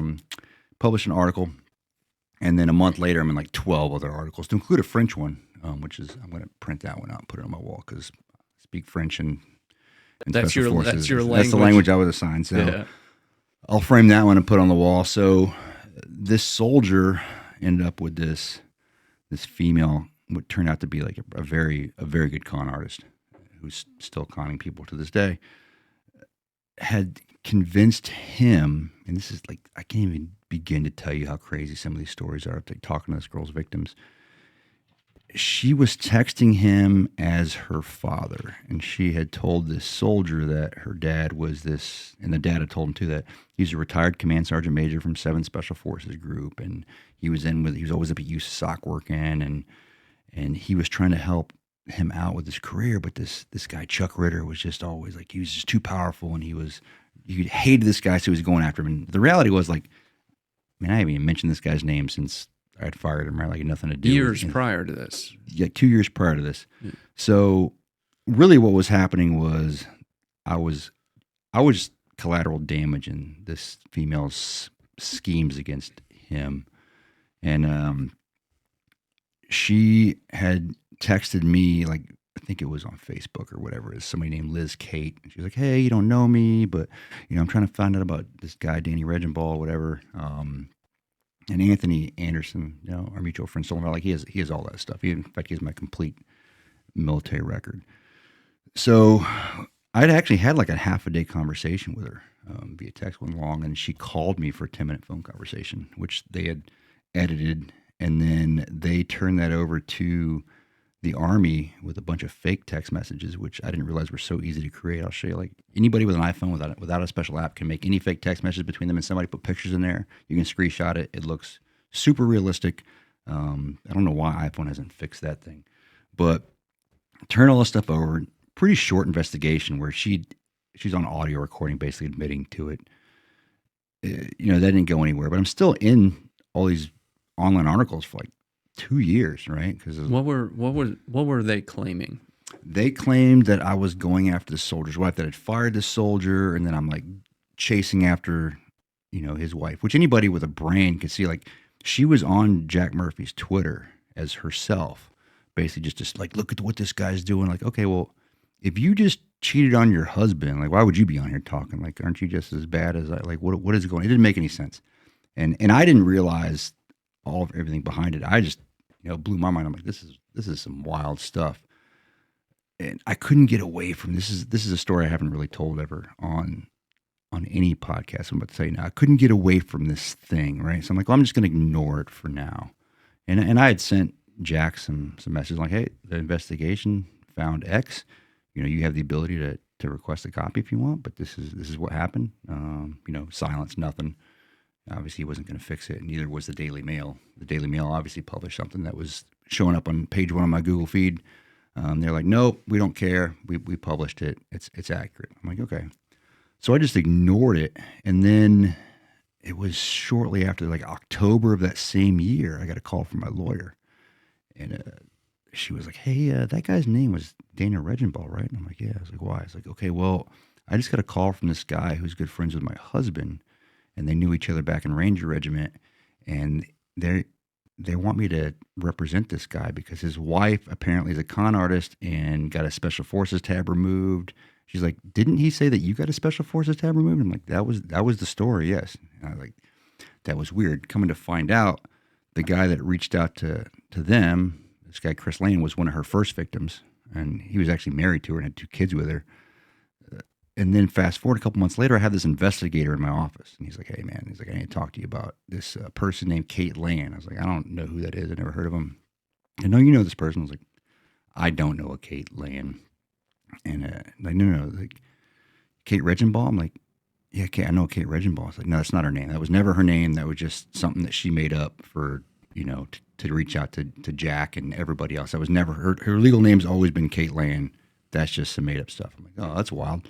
He's like, "I think this is a con artist. I need to talk to you about what happened with you because I'm investigating some other soldiers that are involved in this thing with her. It's very similar to what you went through." So I showed him everything from my investigation. He's like, "Wow, this is a pattern, right?"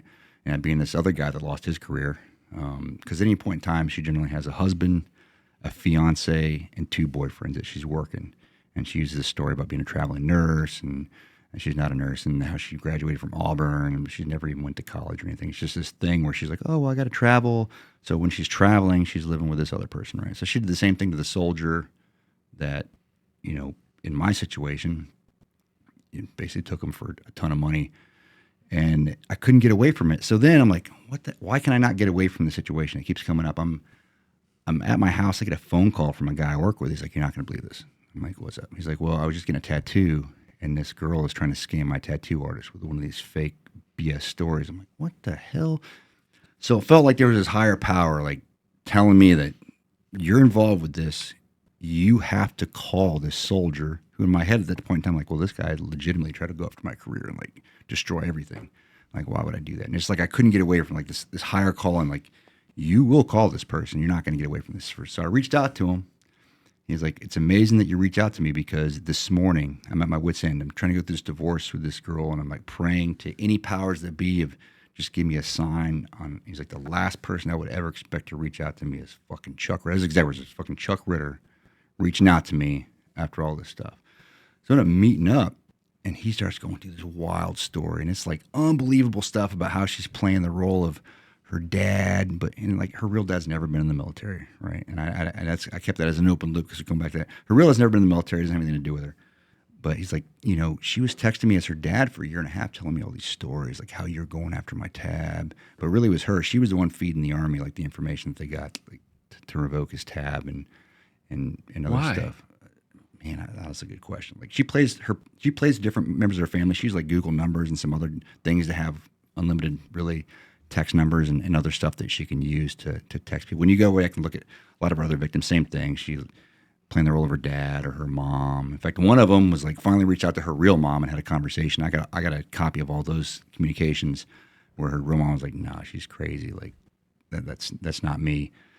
Because it's part of her con. Like she does like insurance fraud on them. She basically sells all their furniture and runs up their credit card, buys stuff, and then sells it online. And it's just There's the why. it's all money making, right? Yeah. So I don't know how she does it logistically. Like it's wild. So he's telling me, I'm like, this is unbelievable. But then he starts showing me the evidence and showing me the videos. I'm like, okay, maybe there's something to this. So I started reaching out to some of her other victims, getting me the numbers and same stories, like, and just start compiling all this stuff. I'm like, this is like unbelievable. Like this is wild, right? And From a left and right legal boundaries is like I don't know how she's still out there and not been arrested. Like I've I- literally given the district attorney in like that was more of a question for me. I don't know. Like it sounds like fraud. Like most of the people, like I can count 33 careers that she's ruined. Most of them are Rangers, but a lot of people down at Bragg too. But everyone's like, man, this has to be some kind of federal thing. Like, how do you get people interested in that? Like, and I don't know the answer to that. Excuse me, but yeah, it's just very wild. And this soldier, again, everybody has the ability to change their mindset. And he's getting out of the military. He doesn't have a special forces tab, but he's doing very well for himself. He went to a mental health retreat with Talon's Reach Foundation, which is another organization that I'm involved with on the side. And anybody that's going through mental, moral, or physical injuries, they'll take them out and try to go through non-medicinal means to help get them on the right track. So he went to one of those programs. And what he told me when I reached out to him, he's like, you know what? When you fired me, you told me that you thought I an ego check. He's like, you were right.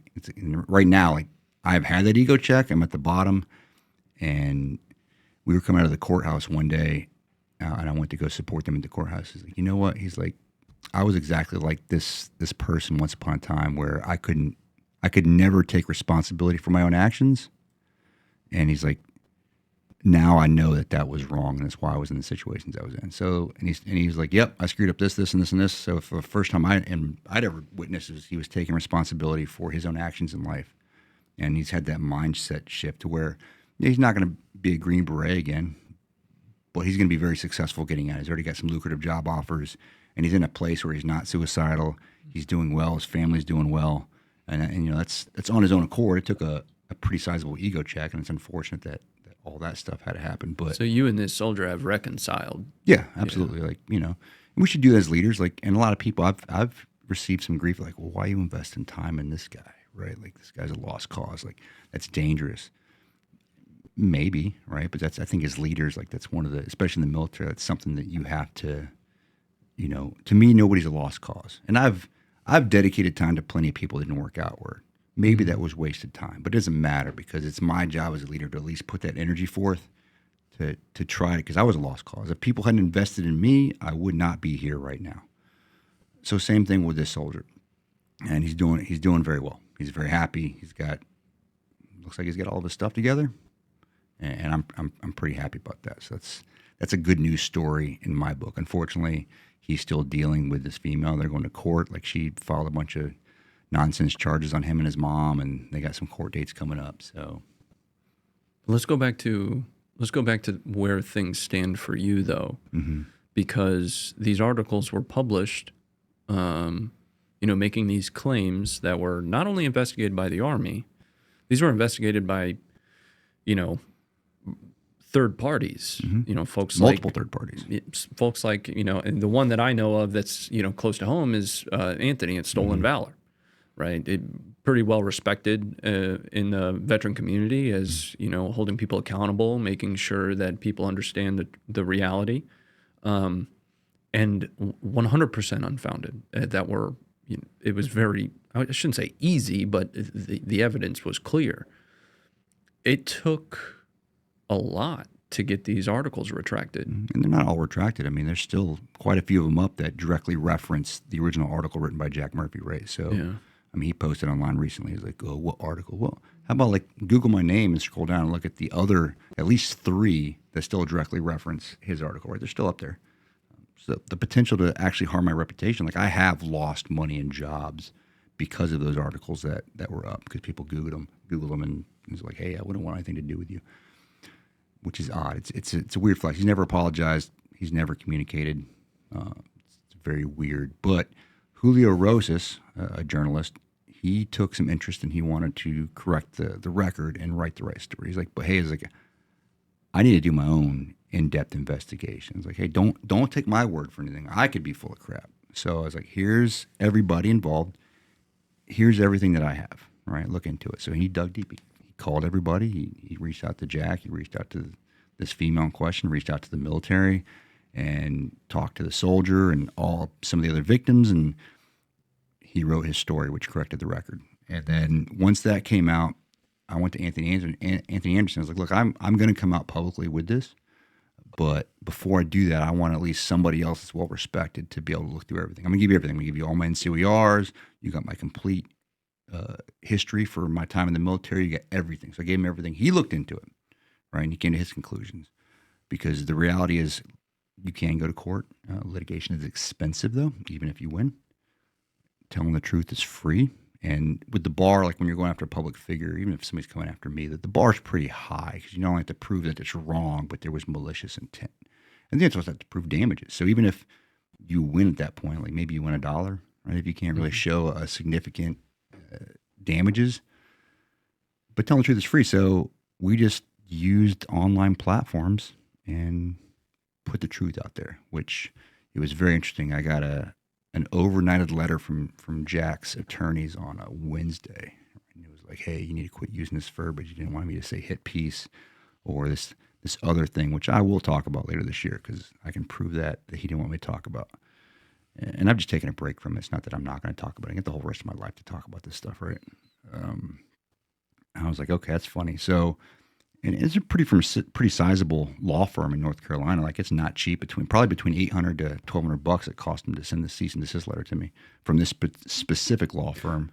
And I did what any reasonable person would do. I just posted on Twitter, like, and started laughing. Like, look at this thing. And then I just don't understand on what basis they could say that you needed to stop talking about this. Like, what was their argument from Jack's side? He was like, well, you stop calling it a hit piece and stop talking about this other thing, which is true. Which I'm going to wait because I can't just put everything out there, right? And it has nothing to do with this article. It's like something separate that he doesn't want out there, which I heard it from the horse's mouth, right? The people that told me about it were the ones that were present when this thing went down about a year and a half ago. So, and that's going to come up again, right? I don't have to play all my cards at once. So I just thought it was funny because it was so tone deaf in the way it was written. And it was basically just a copy and paste in North Carolina law. So it's not like, they came up with some stuff. They just copy and pasted right out of what the law says. So I posted that. And then what was funny, though, was that Friday, the lead counsel for his parent company that he was published under hit me up and was like, hey, we have taken this article down, right? If there's any more problems, reach out to me directly. So I just thought that was an interesting turn of events. Like, you overnight this thing to me because obviously it's very important that you scare me somehow, and then the head legal counsel for your parent company is like, no, this is down. Like, if I recall that letter, ultimately I think their argument was something reputation based, right? It's damaging to the tone deaf part, right? Like to Jack's reputation. Right? But in my opinion, the entirety of this process has been more damaging to his reputation than just acknowledging that, there were some facts that were fabricated. And he got conned too. Like, the reality is, like, no doubt in my mind, because what was presented was like, yeah, this is a home run. Like, this sergeant major is doing some stupid stuff, right? Yeah. That's okay. We all make mistakes. I can see that. I mean, she cons plenty of people. But once the facts are out there, right, and once it's known, and there's other conversations that he's had with other people where he was like, yep, I did have concerns. And they've told him that, hey, this was messed up. Like some of the other victims. There was an October conversation between one of the victims and him where he fully knew that, it was a BS story. But they can continue with it and say, hey, my lawyers have told me not to talk about it. Okay, well, maybe. But it's not lessening your chances of me suing you. Like, and who cares? Just do the right thing. Do the ethical thing. Like, hey, guys, I screwed up. I was also fooled, and then move on, man. I gave him, and I think you've seen the emails where like, hey, I'm asking you to shove your ego. Just be part of the solution, man. Like, help us write, like the Julio Rosas story was offered to him. Like, you be the one to put this out there. You be the one that does the right thing and, gets all the kudos for this. But instead it was Julio Rosas and Anthony Anderson that published the truth. That could have been him. Like, I don't care. Like, I don't dislike this guy. I don't know him, and I have nothing against him, but just say, hey, man, yeah, my bad. I did mess up. Sorry. Let's move on and continue to do great things, right? But I think, for me, and I could be wrong, I think it's an ego thing, which I think ego is the great defiler in life for all of us, right? Yeah, we've all got an ego. Ego is just your sense of self, and we should have an ego.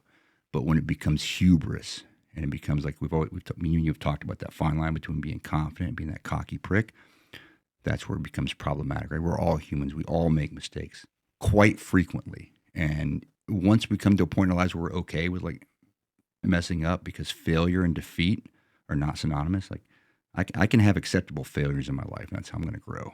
But I know I'm not going to be defeated. And we're all going to make mistakes. We're all going to screw up. We're going to do something that's not on the level. We're going to make a decision that's bad.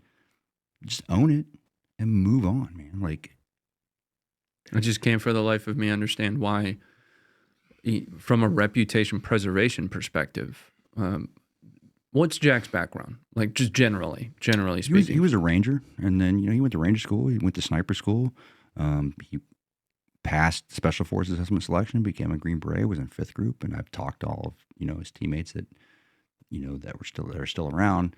And he was successful. He got out as an E6 and went to Columbia, and he's a journalist. Like, you could be very successful there. Like, but stuff like this, and there's other things where I think that he's like, oh, these veterans don't like me because I'm just outing them. Like, no, people just think you're unethical, right? And I think that this backs that. Like, where's the ethical right decision here when it comes to journalism ethics, right? It's like, hey, man, I made a mistake. I think it's perpetuating the issues that people have with journalism and journalists these days is things like this, right?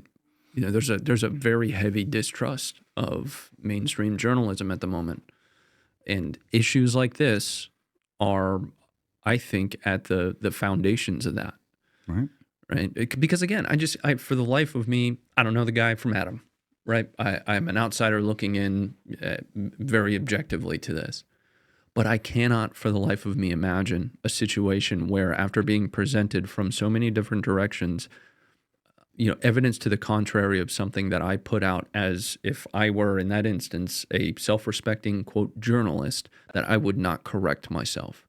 How can anybody trust anything that you publish later if you don't correct the falsehoods that were published in the first place?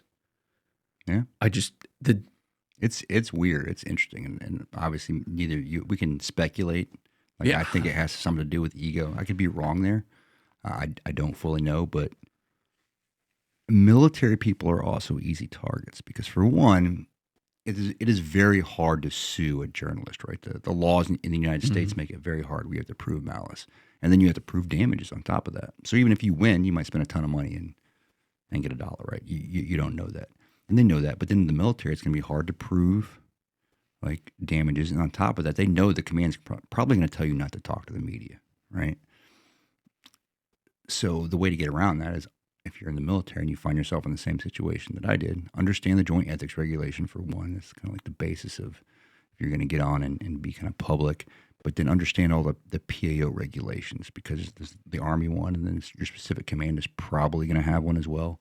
And all the policy guidance from DoD, because there's nothing to prevent you from talking to a reporter or anybody else, but you need to make sure you don't ever talk negatively about the commander-in-chief or your chain of command or things like that. You can keep yourself out of trouble, but they know that during the investigation process, you can't say anything. So during the investigation process, like, I can't defend myself.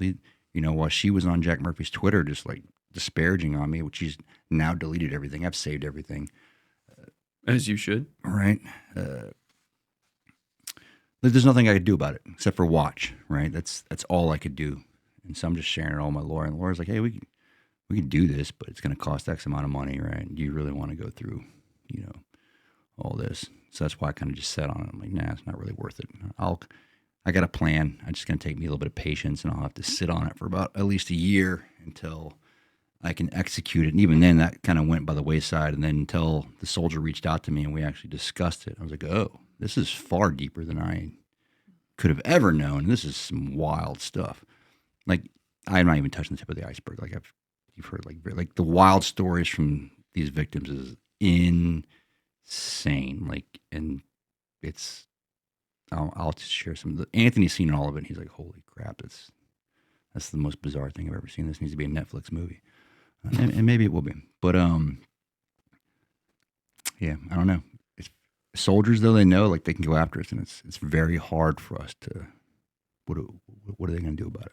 The thinking on it, I personally, again, just as a consumer of articles, right? I don't write them. I consume them. I wouldn't fault somebody for taking that story, right? For, if somebody brought that, if I were a journalist, if somebody brought that to me, that's accountability, at least at face value of, what you think you have. You think you are holding a sergeant major accountable. Right. That's a Nothing wrong part with of special warfare. And I think that that's something that should happen, because accountability, especially from a face value, I don't think happens enough, especially not publicly. Yeah. Right. I agree with that. A lot of stuff's done behind closed doors. Like I will say, the military does a pretty good job of holding people accountable, but it's never like, a lot of times it's just kind of under wraps and you never know. I'm glad you said that, because that's something that I can say I've witnessed, in my career is, you praise in public, you correct in private. And for those of our most, public personalities in executive, leadership roles, senior leadership roles, you think back to the fall of Kabul airport from a public eye perspective. next to no accountability for what was effectively a disaster, at least at the face value. So in a situation like Jack's article, that was, in my opinion, at least initially, an attempt to hold leadership accountable to something, right? How about a soldier out? Like, hey, this E9 is going after this soldier. Like, yep, let's put it out there because the Army's obviously ignoring it, right? Makes sense. Yeah. It just, again, I'm just. I mean, there was some other stuff in there, like the quote that was made up. Like he took an actual quote from me and twisted it and changed it into something so it would look nefarious. There was 3 things within the article which were just unethical, in my opinion, right? But that's what it is. But again, I can see like him believing it, right? Because the stuff was pretty good. But okay, go back and correct it. It's pretty easy. Clear my name. Like my name's getting dragged through the mud for 2.5 years, right? Yeah. And that sucked, right? Like everybody thinks I'm going after one of my soldiers' wives. And it's still out there. There's still articles, if you Google my name, that will pop up that are basically copy and pastes of his and that say, hey, they have connecting vets in there, which is one of the, like under Odyssey is what it was published under. They talk about that, right? So nobody's helped me take it down. Finally, the Daily Mail kept theirs up, which is interesting. It's still up there. So if you Google my name, it'll pop up. But they've now got 2 disclaimers on there. One, the first is like, hey, this is untrue. And the second was like, hey, no, really, if you choose to read this article, like it's not reality. That's not exactly what it says, right? But that's basically what it says. And I'm just going to leave that up, right? I'm not going to go after, like, I think that serves for me, for what I'm going to, in the future for people. Like, hey, here's a good story. Like this happened. It's helping me grow. I've learned a lot from it, and I think the soldier's in a much better place now through it. I mean, it sucks that all this had to happen, and it's what we went through. But hopefully, like, I don't know, maybe Jack can take something from it, like which is I was hoping he would do in the beginning. But the best case scenario all the time is that it ends up in a positive way for everybody. It's in my personal mission statement. When you open up this notebook next to me, like my personal mission statement is to always have a positive impact, on people, systems, whatever. I opened my mouth a second ago to say I love that you always find the silver lining. Right. So that's always the goal, right? I got nothing against that guy. Hopefully he's successful. But I'm going to continue, like, because of those articles still being out there, I'm going to continue until they're all gone. Like, I'm going to continue to do what I'm going to do, which is try to set the record straight. Because again, give me about 9 months is the next. In about 9 months, you're going to see my next big thing, right? Like this thing that we did recently online was the first salvo. But I'm gonna take care of it. Like those articles will be off, or there'll be plenty of other articles talking about it. But there's plans in place for many different things. It's going to be executed. I don't get out of the Army until 1 February officially. I got terminal leave and everything. But once that happens, it's game on because I've got nothing to restrict me at that point. So that kind of brings us to, what do you do presently in the Army? Like what, or at least what was your most recent post? We've talked about it before, and you kind of talked about how you're in that cycle where it's almost you're getting ready to retire. But where are you now in your career outside of just getting ready to retire? So I was the deputy commandant until very recently of the Special Warfare Non-Commissioned Officer Academy.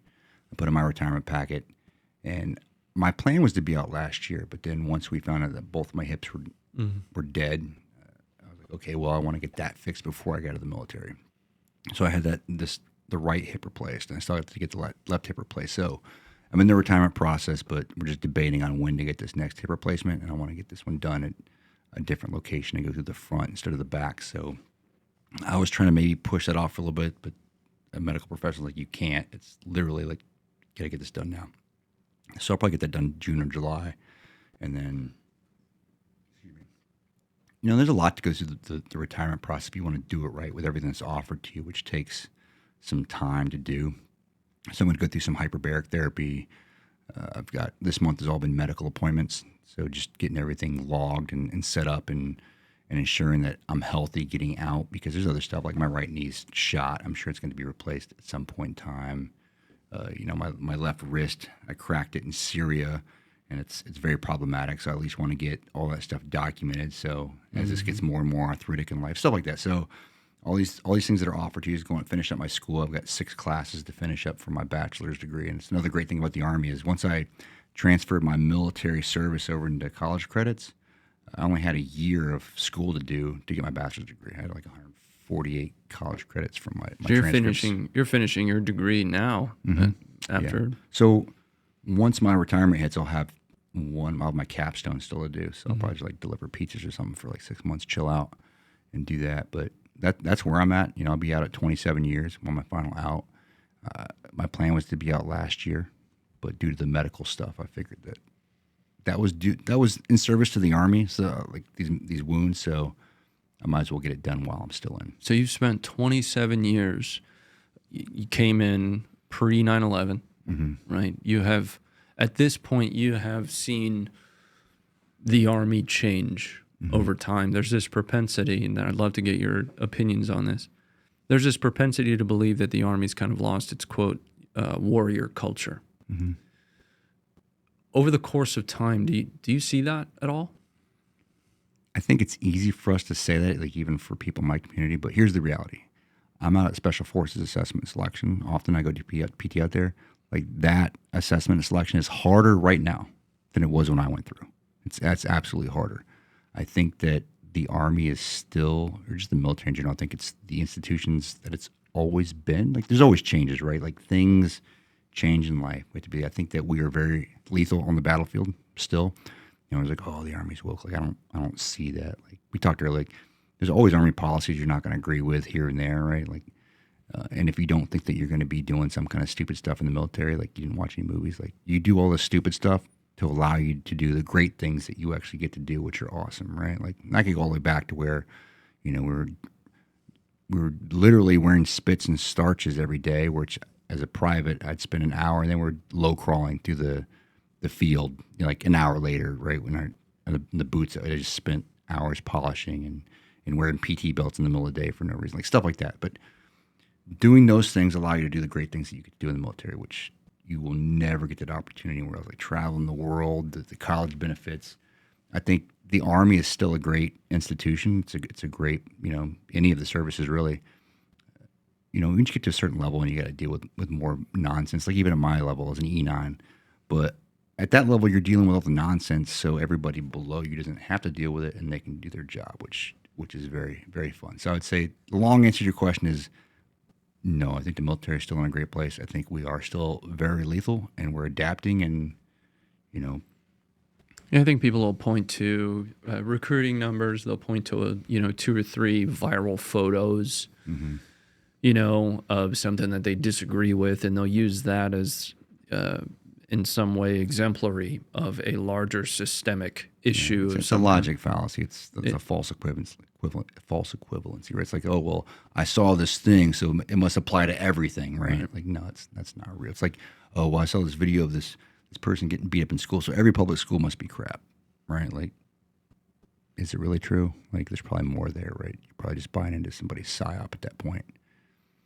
Yeah, I mean, the use of the word psyop for just about everything everything's a psyop. Like, yeah, but there are messaging campaigns by our adversaries which want to degrade our trust in the system, right?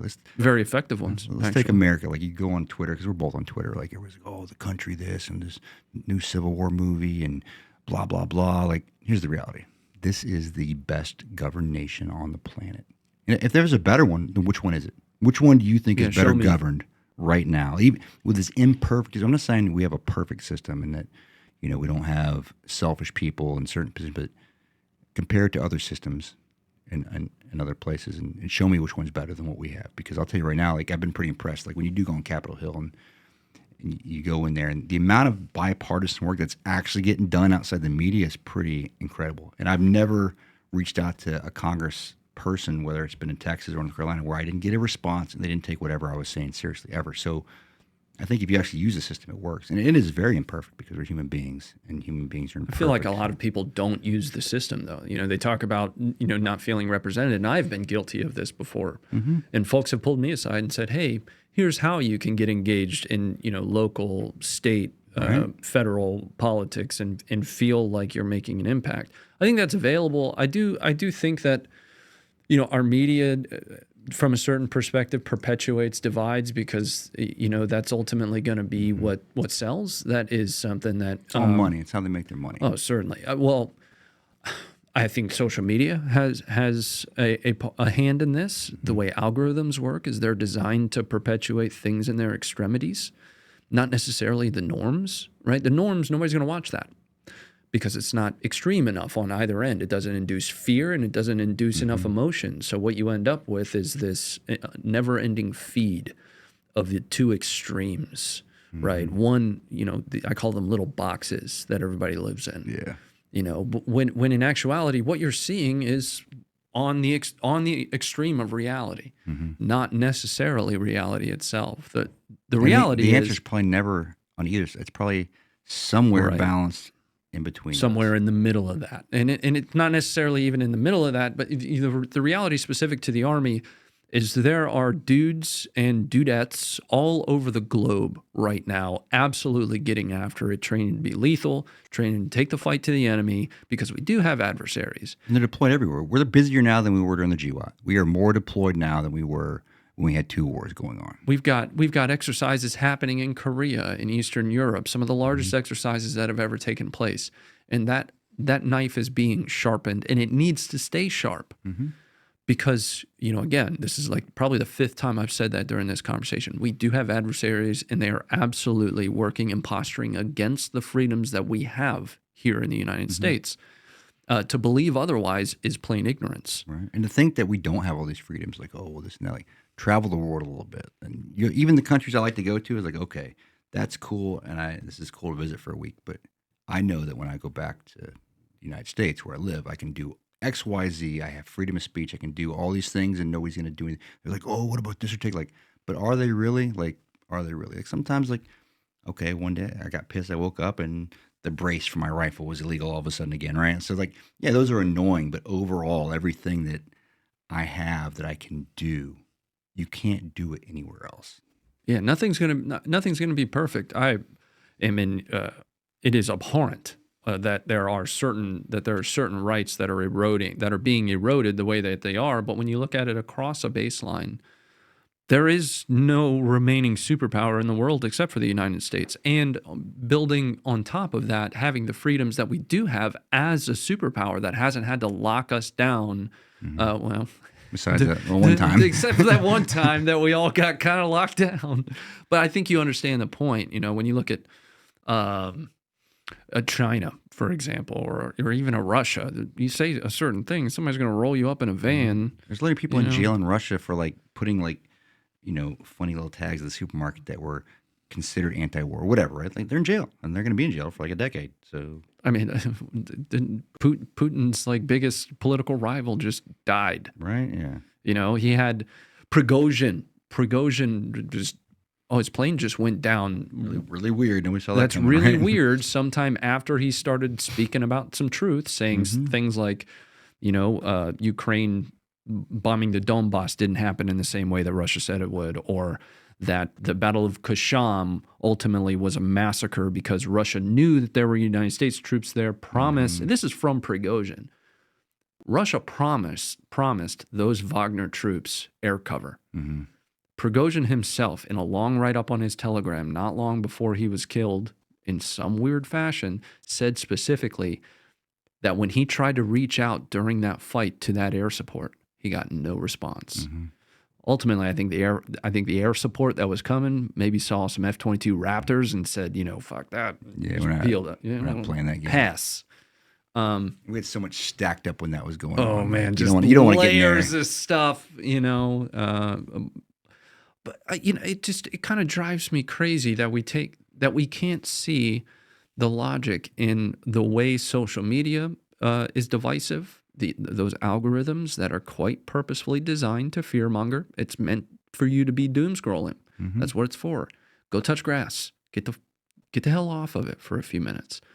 And we can doom scroll for a little bit. And we can talk about it. And you know what's also cool about the United States is like having a difference of opinion is actually pretty cool. Yeah, It's what this country was built I on. think it's Like, awesome. if we look at the Federalist versus the Anti-Federalist back in the day, like the whole reason why we have the current Constitution in its current state, or really just the Bill of Rights, is because they couldn't agree on something and they ended up coming to a compromise. And that's how we got the Bill of Rights, because two people couldn't agree, like it happens all the time.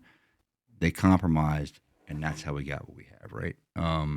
So that's what we were founded on. We were literally founded on having a difference of opinion where people can't get along, and that side's stupid, this side's stupid. Let's agree, and that's why we have the current system. Yeah, it's cool to hate the United States right now, especially on social media. What I still have yet to find out or figure out though is whether or not it's actual Americans that are saying shit like that. You know, when I was coming up in deception planning and information operations, we studied Russia. They're very good at what they do. They've always been very good at it. Like way back. It is a long game for them. The divisive feeling that you get when you're scrolling through social media, not necessarily. It's not always necessarily going to be your fellow American that's saying that. And we have adversaries. They are trying to divide us, and the best thing that we can do is find common ground where we can rally, you know, as Americans, because it's just too prevalent, the amount of hate, you know, even from you know, the veteran community, right? And these are folks that I know. A lot of it's surrounding the global war on terror. Why were we there in the first place? You know, what was I there for? You know, anyway. But what Russia will do is they'll take those narratives, they'll expound upon them, they'll reinforce them over and over and over and over again, to the point to where you're so frustrated, you're so mad about it, that suddenly you see that same account post another narrative with a cherry-picked truth, and then it ends up at the water cooler, and you're talking to your neighbor about it. And they're just feeding into that emotional response, because humans are emotional beings. Do you ever think that we're these logical beings? Is you're fooling yourself. We are emotional beings. We're emotional animals. And it takes conscious effort to be logical. And they know once they evoke that reaction, it's hard to get out of it. And then once you're convinced of something, once you have that idea implanted in your head, just for self-protection, you'll have cognitive dissonance, and you won't even see it, because you need to stand by what it is you just told your neighbor and this other person. Because if you go back on what you just said, then you look like an idiot, right? You look foolish. So it's interesting to see, like, okay, we planted the seed. We've got this person emotional about it. So now they're stuck with it. And it's going to be very hard for them to come off that, whatever they choose to believe at that point in time. On either side, right? Both sides play the game, to include our adversaries. Even here, like, politicians play the same game. They know how to plant those seeds of stupidity, and then emotional stupidity, and then it's stuck there, right? The chances of that person coming off of it at that point are very, very slim. Yeah, there's also this weird, like, feigned anti-bias, you know, that goes around right now. We catch it a lot. You know, the Funker team covers war, right? That's literally all that we do, is cover use of force. Use of force is a better way to put it, because, you know, we do self-defense type footage, and Acorn Cop. you know, All right. It's great. It's a great video. It's not. You know, I mean, it is, but it also is distressing to see. But we catch a lot of the anti-bias, what I call anti-bias, wherein effectively you're presenting your own bias by saying you're biased. You know, everybody's biased. Everybody Everybody has say a you're bias. unbiased is It's the you're fooling stupidest yourself. thing ever. To think that, hey, I'm completely logical and I'm unbiased. Coming to an objective conclusion on something and solidifying that doesn't necessarily mean that you are biased if the underlying purpose was to arrive at an objective conclusion. If that conclusion is something that you disagree with, that doesn't make the other person biased. It means that that's just what they, you know, that's just where they arrived. There are too many people that are, you know, not necessarily in pursuit of objective conclusions right now. And I think that perpetuates the problem where people will talk about, you know, whether somebody's biased or not. I have one bias. My one bias is in the flag with 50 stars on it and, you know, 13 stripes. The United States of America is the only bias that I have. There are going to be partners and allies that are engaged with adversaries that I'll be, supportive of, because ultimately they are, whittling away the capabilities of our adversaries to posture around us. But too many people are going to look at that as though it's some kind of a bias for that partner or ally. No, it's ultimately in the benefit of the United States, of our ability to maintain the top of the fucking food chain that we're sitting on right now, because there's no military on the planet that has anywhere close to the capability to compete with ours. Nope. And until you look at that those capabilities objectively, I don't think people are going to be able to come to that same conclusion. They're always going to have that, quote, anti-bias, where something has to have its opposite. Not everything does. Right. There is no opposite to the United States military. Militarily we lost over I was there. We won militarily every time. Like, well, okay, what did we actually achieve in Afghanistan? We actually, if you define it properly, okay, we went in and we enabled for 20 years, a little bit more. We enabled we set the conditions to where that was not a terrorist training ground, and Al Qaeda and then what became ISIS couldn't use that as a place to attack anywhere else, right? And we used Afghanistan as a platform to get bin Laden. So for 20 years, we achieved that objective, right? And Iraq's a little bit different, maybe, politically in both places is kind of where we lost out, where we just lost the will to finish. And that's, as Simon Sinek says, that's the infinite game. We like to play finite games, especially with the way our system's set up with elections and everything. We can't play the long game that China and Russia, those countries can play. So it's kind of like one of those things. If you look at, Vietnam, Afghanistan, or we know that we're always going to be stuck in that finite mode. So it's just what it is. But I never saw, militarily any huge losses in those countries. Like we just watched a video where, I obviously got shot and got my ass handed to me. But even that was a success for what we were trying to achieve. And militarily, I think we did a great job over there. It's just at the end of the day, it ended up, our opinions on the withdrawal or whatever, or what they are. But I'm proud to have gone over there. I do like the country of Afghanistan. I think the people are I thought it was pretty beautiful. awesome. Yeah, it's a some great of place. the nicest people I've ever met were Afghans that welcomed me into their home, that cooked for me. I'd never met them before. I've been spoken to worse, walking down the street in my hometown before. So I can know, even though I came back from that country on 3 medevac birds, and I've lost a lot of friends over there, and I was with quite a few of them. I don't regret. I don't have any. I'm not even jaded. Like that it ending at the end of the day. Like there's some certain things I think that we probably need to be a little more honest with ourselves about some things that happen and why they happen. Like to think that they're like, well, the Afghans got to want it more than we do. The reality is that the last couple of years, the Afghans were getting slaughtered. They fought hard, but they were being treated faster than we could replace them. Right. So it's what it is. Well, as they were falling, we have video on the site of, a team of Katejas that fought to the last round of ammunition that they had. Right. Taliban said surrender. They walked out and said, okay, we surrender, took off their plate carriers. Taliban slaughtered them all. Right. So. There were absolutely pockets of Afghans that were doing everything that they could to keep their country was from falling. And I think the dysfunction at the leadership level ultimately led to that rapid capitulation of the country, or the rapid fall that was, to a certain extent, unexpected, right?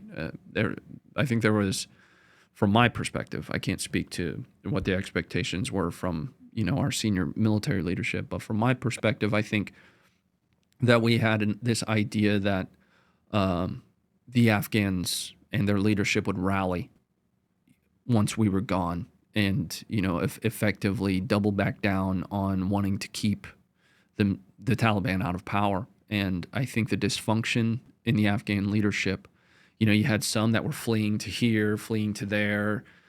You had soldiers at the soldier level. I got video of an Afghan literally trying to pick a fight with his supervisor because he wants to go fight and his supervisor's telling him he can't. There were absolutely Afghans that tried to fight, but the Taliban just kind of swept across the country. Yep. And to think that our adversaries weren't providing them with support, right? Come on. It's like, and again, it's the game. Did you ever think that those people don't know how to fight? I mean, that culture over there is all war. That's all they do. Very good at what they do. And they know that ground. They know the ground. To never underestimate your adversaries, your enemies, or whatever. Those are phenomenal people. They're impressive. They are warriors. And to think that, this ragtag bunch of Taliban was able to just take over the Afghans because they didn't want to fight anymore. It's a ridiculous concept, in my opinion. Yeah. So what's next? What's next for you, Chuck? Like, not necessarily like next today, but where are you? What are your plans after the military? That's a good question. I mean, I've got civilian, companies and stuff, a very small scale that makes some money, but it's probably not going to what I'm going to pursue afterwards. So I really don't know, to be honest with you. Once I put retiring on my LinkedIn, that was interesting. A lot of people reach out to me for different things. Honestly, when I put that on there, a lot of people, like the Hunter 7 Foundation, reached out like, "Oh, you're retiring. Like, let's do a full cancer screen," and all these other stuff that I didn't know was available to me as somebody that's about to be a veteran. That was pretty awesome. But yeah, I don't know. Just kick back, drink IPAs? I mean, I'm going to finish my degree, which I should have finished already. It'll take me a little bit longer after my retirement date, but I'm going to use the GI Bill. The things that, again, back to the Army being a good institution, the benefits you have. We're pretty spoiled with health care and everything that we have available, like the GI Bill and whatnot. I'm going to use that because I guess in BAH I can finish up that last bill a bit and deliver pizzas or something. Everybody thinks I'm joking when I say that. Chill out for a little bit, deliver some pizzas. Because even now, my retirement process, I'm still very busy. Like I'm trying to get on playing more Helldivers too. Because everybody's like, "You're playing Helldivers." Like, man, I usually get done like 9 o'clock at night. And you got to deliver some democracy, man. Yeah, I want to read for 30 minutes and I want to go to bed, right? So it's just busy. Hopefully, I get a break because I want to throttle back a little bit. Probably continue to be involved with some nonprofit stuff. I had to, take a step back from Towns Reach Foundation because I wasn't really helping them much at that point. Anyways, I was just so overwhelmed with other things, but. Stuff like that, just helping. And for the viewers, go check out Towns Reach Foundation if you want to support a good cause and look at Nick Jones's brand new video that Black Rifle Coffee just produced. Pretty badass. That guy's another American hero, another American legend, and his story is awesome. And what he's doing for veterans, I think, is incredible. And then another foundation, Dreams for All, which is local to Fayetteville, which they just provided a bunch of soldiers out at Camp McCall, 55 brand new Tempur-Pedic beds for people and their family that are going through surgeries and whatnot for free. But doing stuff like that and supporting things like that. And again, according to the Joint Ethics Regulation, if I'm in uniform, I can't support a non-government entity, which I'm not. This is just me. As Charles Ritter, I can support whatever I want to. So what I'm saying is not reflective of the military or my position. I'm retiring, and I can support as just a normal human being what I want to. And I do support stuff like that.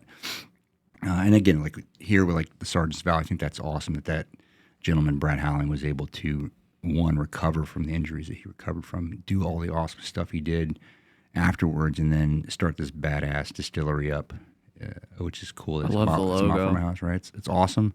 And his wife also, a career officer, just a badass all-American couple, very authentic, I think. And then, even like the supporting Hatchet Brewing Company. I have no stock in any one of these. I don't get paid from any of these companies, but the veteran-owned companies that I like seeing when they do awesome things, because I'm going to be a veteran here pretty soon. I'm going to be, hopefully people advocate for me too. So I think advocating for others, and like I said, when you open this up here, I'll let you see this real quick. I think I posted a picture on Twitter, right? It's like my personal. I reconcile my personal mission statement every morning, and how can I have a positive impact? How can I advocate for? That's one of my lines. I actually wrote it was recorded. Like, we recorded your personal mission statement: to educate, mentor, coach, advocate for, motivate, and inspire people around me, enabling them to achieve seemingly impossible goals. Right. So that's it. And I revise it every year and make it. I think that my newest one is a little clearer than that. Yeah. But yeah, how do I do that every day? How do I advocate for something that I think is worthy?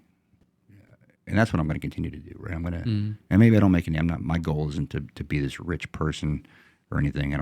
I think that I'm fairly intrinsically motivated. I think that, my whole life I haven't been that way. But once I start really figuring out that it's okay to be wrong, check your ego. And we all got to check our ego off. It's like all of us. We all start believing our own hype, and we will trip over our egos left and right, and when it becomes hubris, right? So we gotta check ourselves quite often, because it'll trip you up. But just doing things that make me feel accomplished, right? And like getting up, doing something physical, helping somebody, doing something to where I feel like I've accomplished something within my personal mission statement of the day, and maybe I'm not going to make $1 million off of it, or even, you know, I don't know, a little bit. Like I do got to make a little bit of money when I get out, so I'm gonna make a little bit. Yeah, of money. money is required for goods and services. Right, and then there's that fine line, like, oh, you're going to get out and you're going to monetize and all this stuff.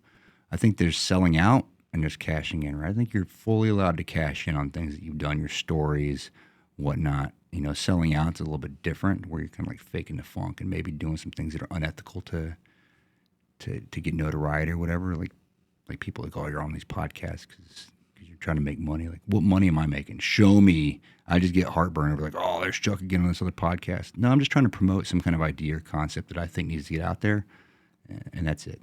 All right. Yeah. Well, I mean, there's we didn't pay you to come here. You drove here. You knocked on the front door. My daughter just opened it. Right. Just, hi. I wail in the middle of the country. I'm like, that's not what you do. You got to come get like, Dad. Ron in here. She's like, yeah. But I mean, you didn't come here to even if you did come here to like promote a book or something. The kind of a story that you bring to the table is one that I think you should personally. You know, I can't speak for your special forces community. I can tell you that from my perspective, it's one that I would want to read. I would want to better understand, you know, the man that brought you to be here today, because I mean, you're kind of the definition of what I would consider to be admirable. You know, the epitome of someone that I would want to strive to be as a man, as I continue to learn what that means for me, because it's a never-ending process. But you didn't come here to sell anything. You didn't. If somebody goes and buys something from, you know, these breweries, you're not making any money from that. I think wanting to tell your story is not a bad thing, especially in your instance, wanting to talk about what happened with, you know, your reputation, and make sure people understand that, and that gets cleared up. I think that's important to do. I think people want to see the sacrifice of each of your injuries. You know, hearing about those friends of yours that you've lost along the way, because most of us have lost friends in the same way, right? You know, I'm appreciative of you being here, first and foremost. You know, I said that when we started, but I don't think anybody should take away should take away from this conversation that you were doing anything other than wanting to talk about you. You know, and that's not necessarily wanting to make money. It's not even like beating your chest, right? Like, no, all that, like, anybody can do those recoveries. It's all like, how do you choose to view the world? What is your mindset? And if you set yourself in a positive state, and things are going to happen. Shit happens in life. We are going to suffer through things, but that's the setbacks and the suffering. If you can see the silver lining, so to say, like you said, you can always come back bigger, stronger. I always know, like, you know, to quote Hatebreed, like, I'm always going to get up. I'm going to wipe the spit off my face, and I'm going to persevere. I know. I've convinced myself of that. And if other shit happens, I don't control. I can't control a Mack truck like hitting me and my sleep coming through. I can't. There's certain things that I can't control, but I can control what I can control, and I'm going to control that. And I'm going to, and we're all going to get in our weird mental states, and we're going to find ourselves in holes that are seemingly impossible to dig ourselves out. I've been there. You know, we didn't cover that in the story, but there was about 1.5 years where, you know, I was in a pretty dark place, and I was taking lorazepam and some other medications, and, you know, finally get out of that spot. But you can always do it. And you just choose. Like, I choose to believe I'm an unstoppable force of nature. And I think that if anybody can do that if they want to. Anyway, I'm not some machine like I already talked about. I was very unathletic. You know, even now, like, I have to dedicate more time to cardiovascular fitness and getting through my injuries in order to get to where I want to get. But it takes hard work, and it takes discipline, and it takes that mindset to just be in a positive state. And that's why you don't see me online like complaining about a whole lot of stuff and trying to be negative, because I think that starts to bleed over into your other aspects of life. And once you get in that state where everything's just, you know, crap and everything's shit and everybody's out to get you, and maybe they are, because, you know, but if you put yourself in that state, you're going to be stuck there, and that's on you, and you can physically control that, right? Yeah, some days it is going to feel like, the whole world is, bearing down on you. But I think it's in those situations, and I say this mentally, don't, go out and do this to people, but it's in those situations that you kind of bear down, draw your sword and start fighting back. Right. No, the whole world is going to bear down on you. It's designed to do that, right? You have to persevere. You have to understand, like, okay, everybody is shooting at me right now, just like in combat. I'm still going to dominate the situation. I just got to figure out how to do it. Right? Yeah. Just come at me, bro. Like, I'll take whatever you got. And I know at the end of the day, I'm going to still come out back on top. And if I'm wrong in something, I'm just like, you know what? I screwed up. I did that wrong. Or I put myself in that situation. Right? That's okay. Like, I think once we become good at, like, or we become okay with admitting our own faults too, that helps a lot. Like, I think ego, even when it comes to mental stuff, as far as like people finding themselves in suicidal situations, a lot of time that's a pretty big factor because they can't, like, oh, I'm in this situation, but I'm this badass, or like I shouldn't be this weak or whatever. It all comes down to ego, man. Like, check it. Like, none of us. There's not a single person on this planet that's any given day that we're as good or as bad as we think we are at any given point in time. Like, none of us are that badass. None of us are that bad or horrible. We're all just people. We're imperfect, and we're just trying to figure it out, right? We're actually pretty fragile when it comes down to it. You got to make yourself strong. Like you said earlier, like, the more physically fit you are, the stronger you probably are, right? So you're going to be harder to kill, and you're probably going to be more beneficial and more, like, useful in general. So I think that's just one of those things. Like, it's okay, man. It's okay to be human. Just be human, but just be a good person. The real secret to leadership, the real secret to all this stuff is just be a motherfucker worth being around, man. Just be a person worth being around. Strive to be a decent person that's just trying to do good things in life. And you're going to screw it up sometimes. You're going to make bad decisions. We're all fallible. None of us are impenetrable. We're going to get shot, or we're going to find ourselves in a bad mental state, or the world's going to try to kill us. All right, cool. That's life, man. That's where we're at. But you can control what you think about it, and there's things you can't control, but you can control yourself. You can control your attitude. It's hard, but anyway, that's what I got. Well, Chuck, I think that probably rounds us out. Thanks again for coming, for working out with me, getting the run in this morning. This was good. I didn't want to, I got up and just didn't feel like it today, but I knew that I needed to because you were going to do it. And, you lead, I'll follow. So thanks for being here. Yeah. Thanks for doing the towel workout with me yesterday. I'll never do that again. that one we won't ever do again. I'm glad we didn't cover it either. Just sweating and sucking, just hoping it ends. Yeah, I don't want to do it.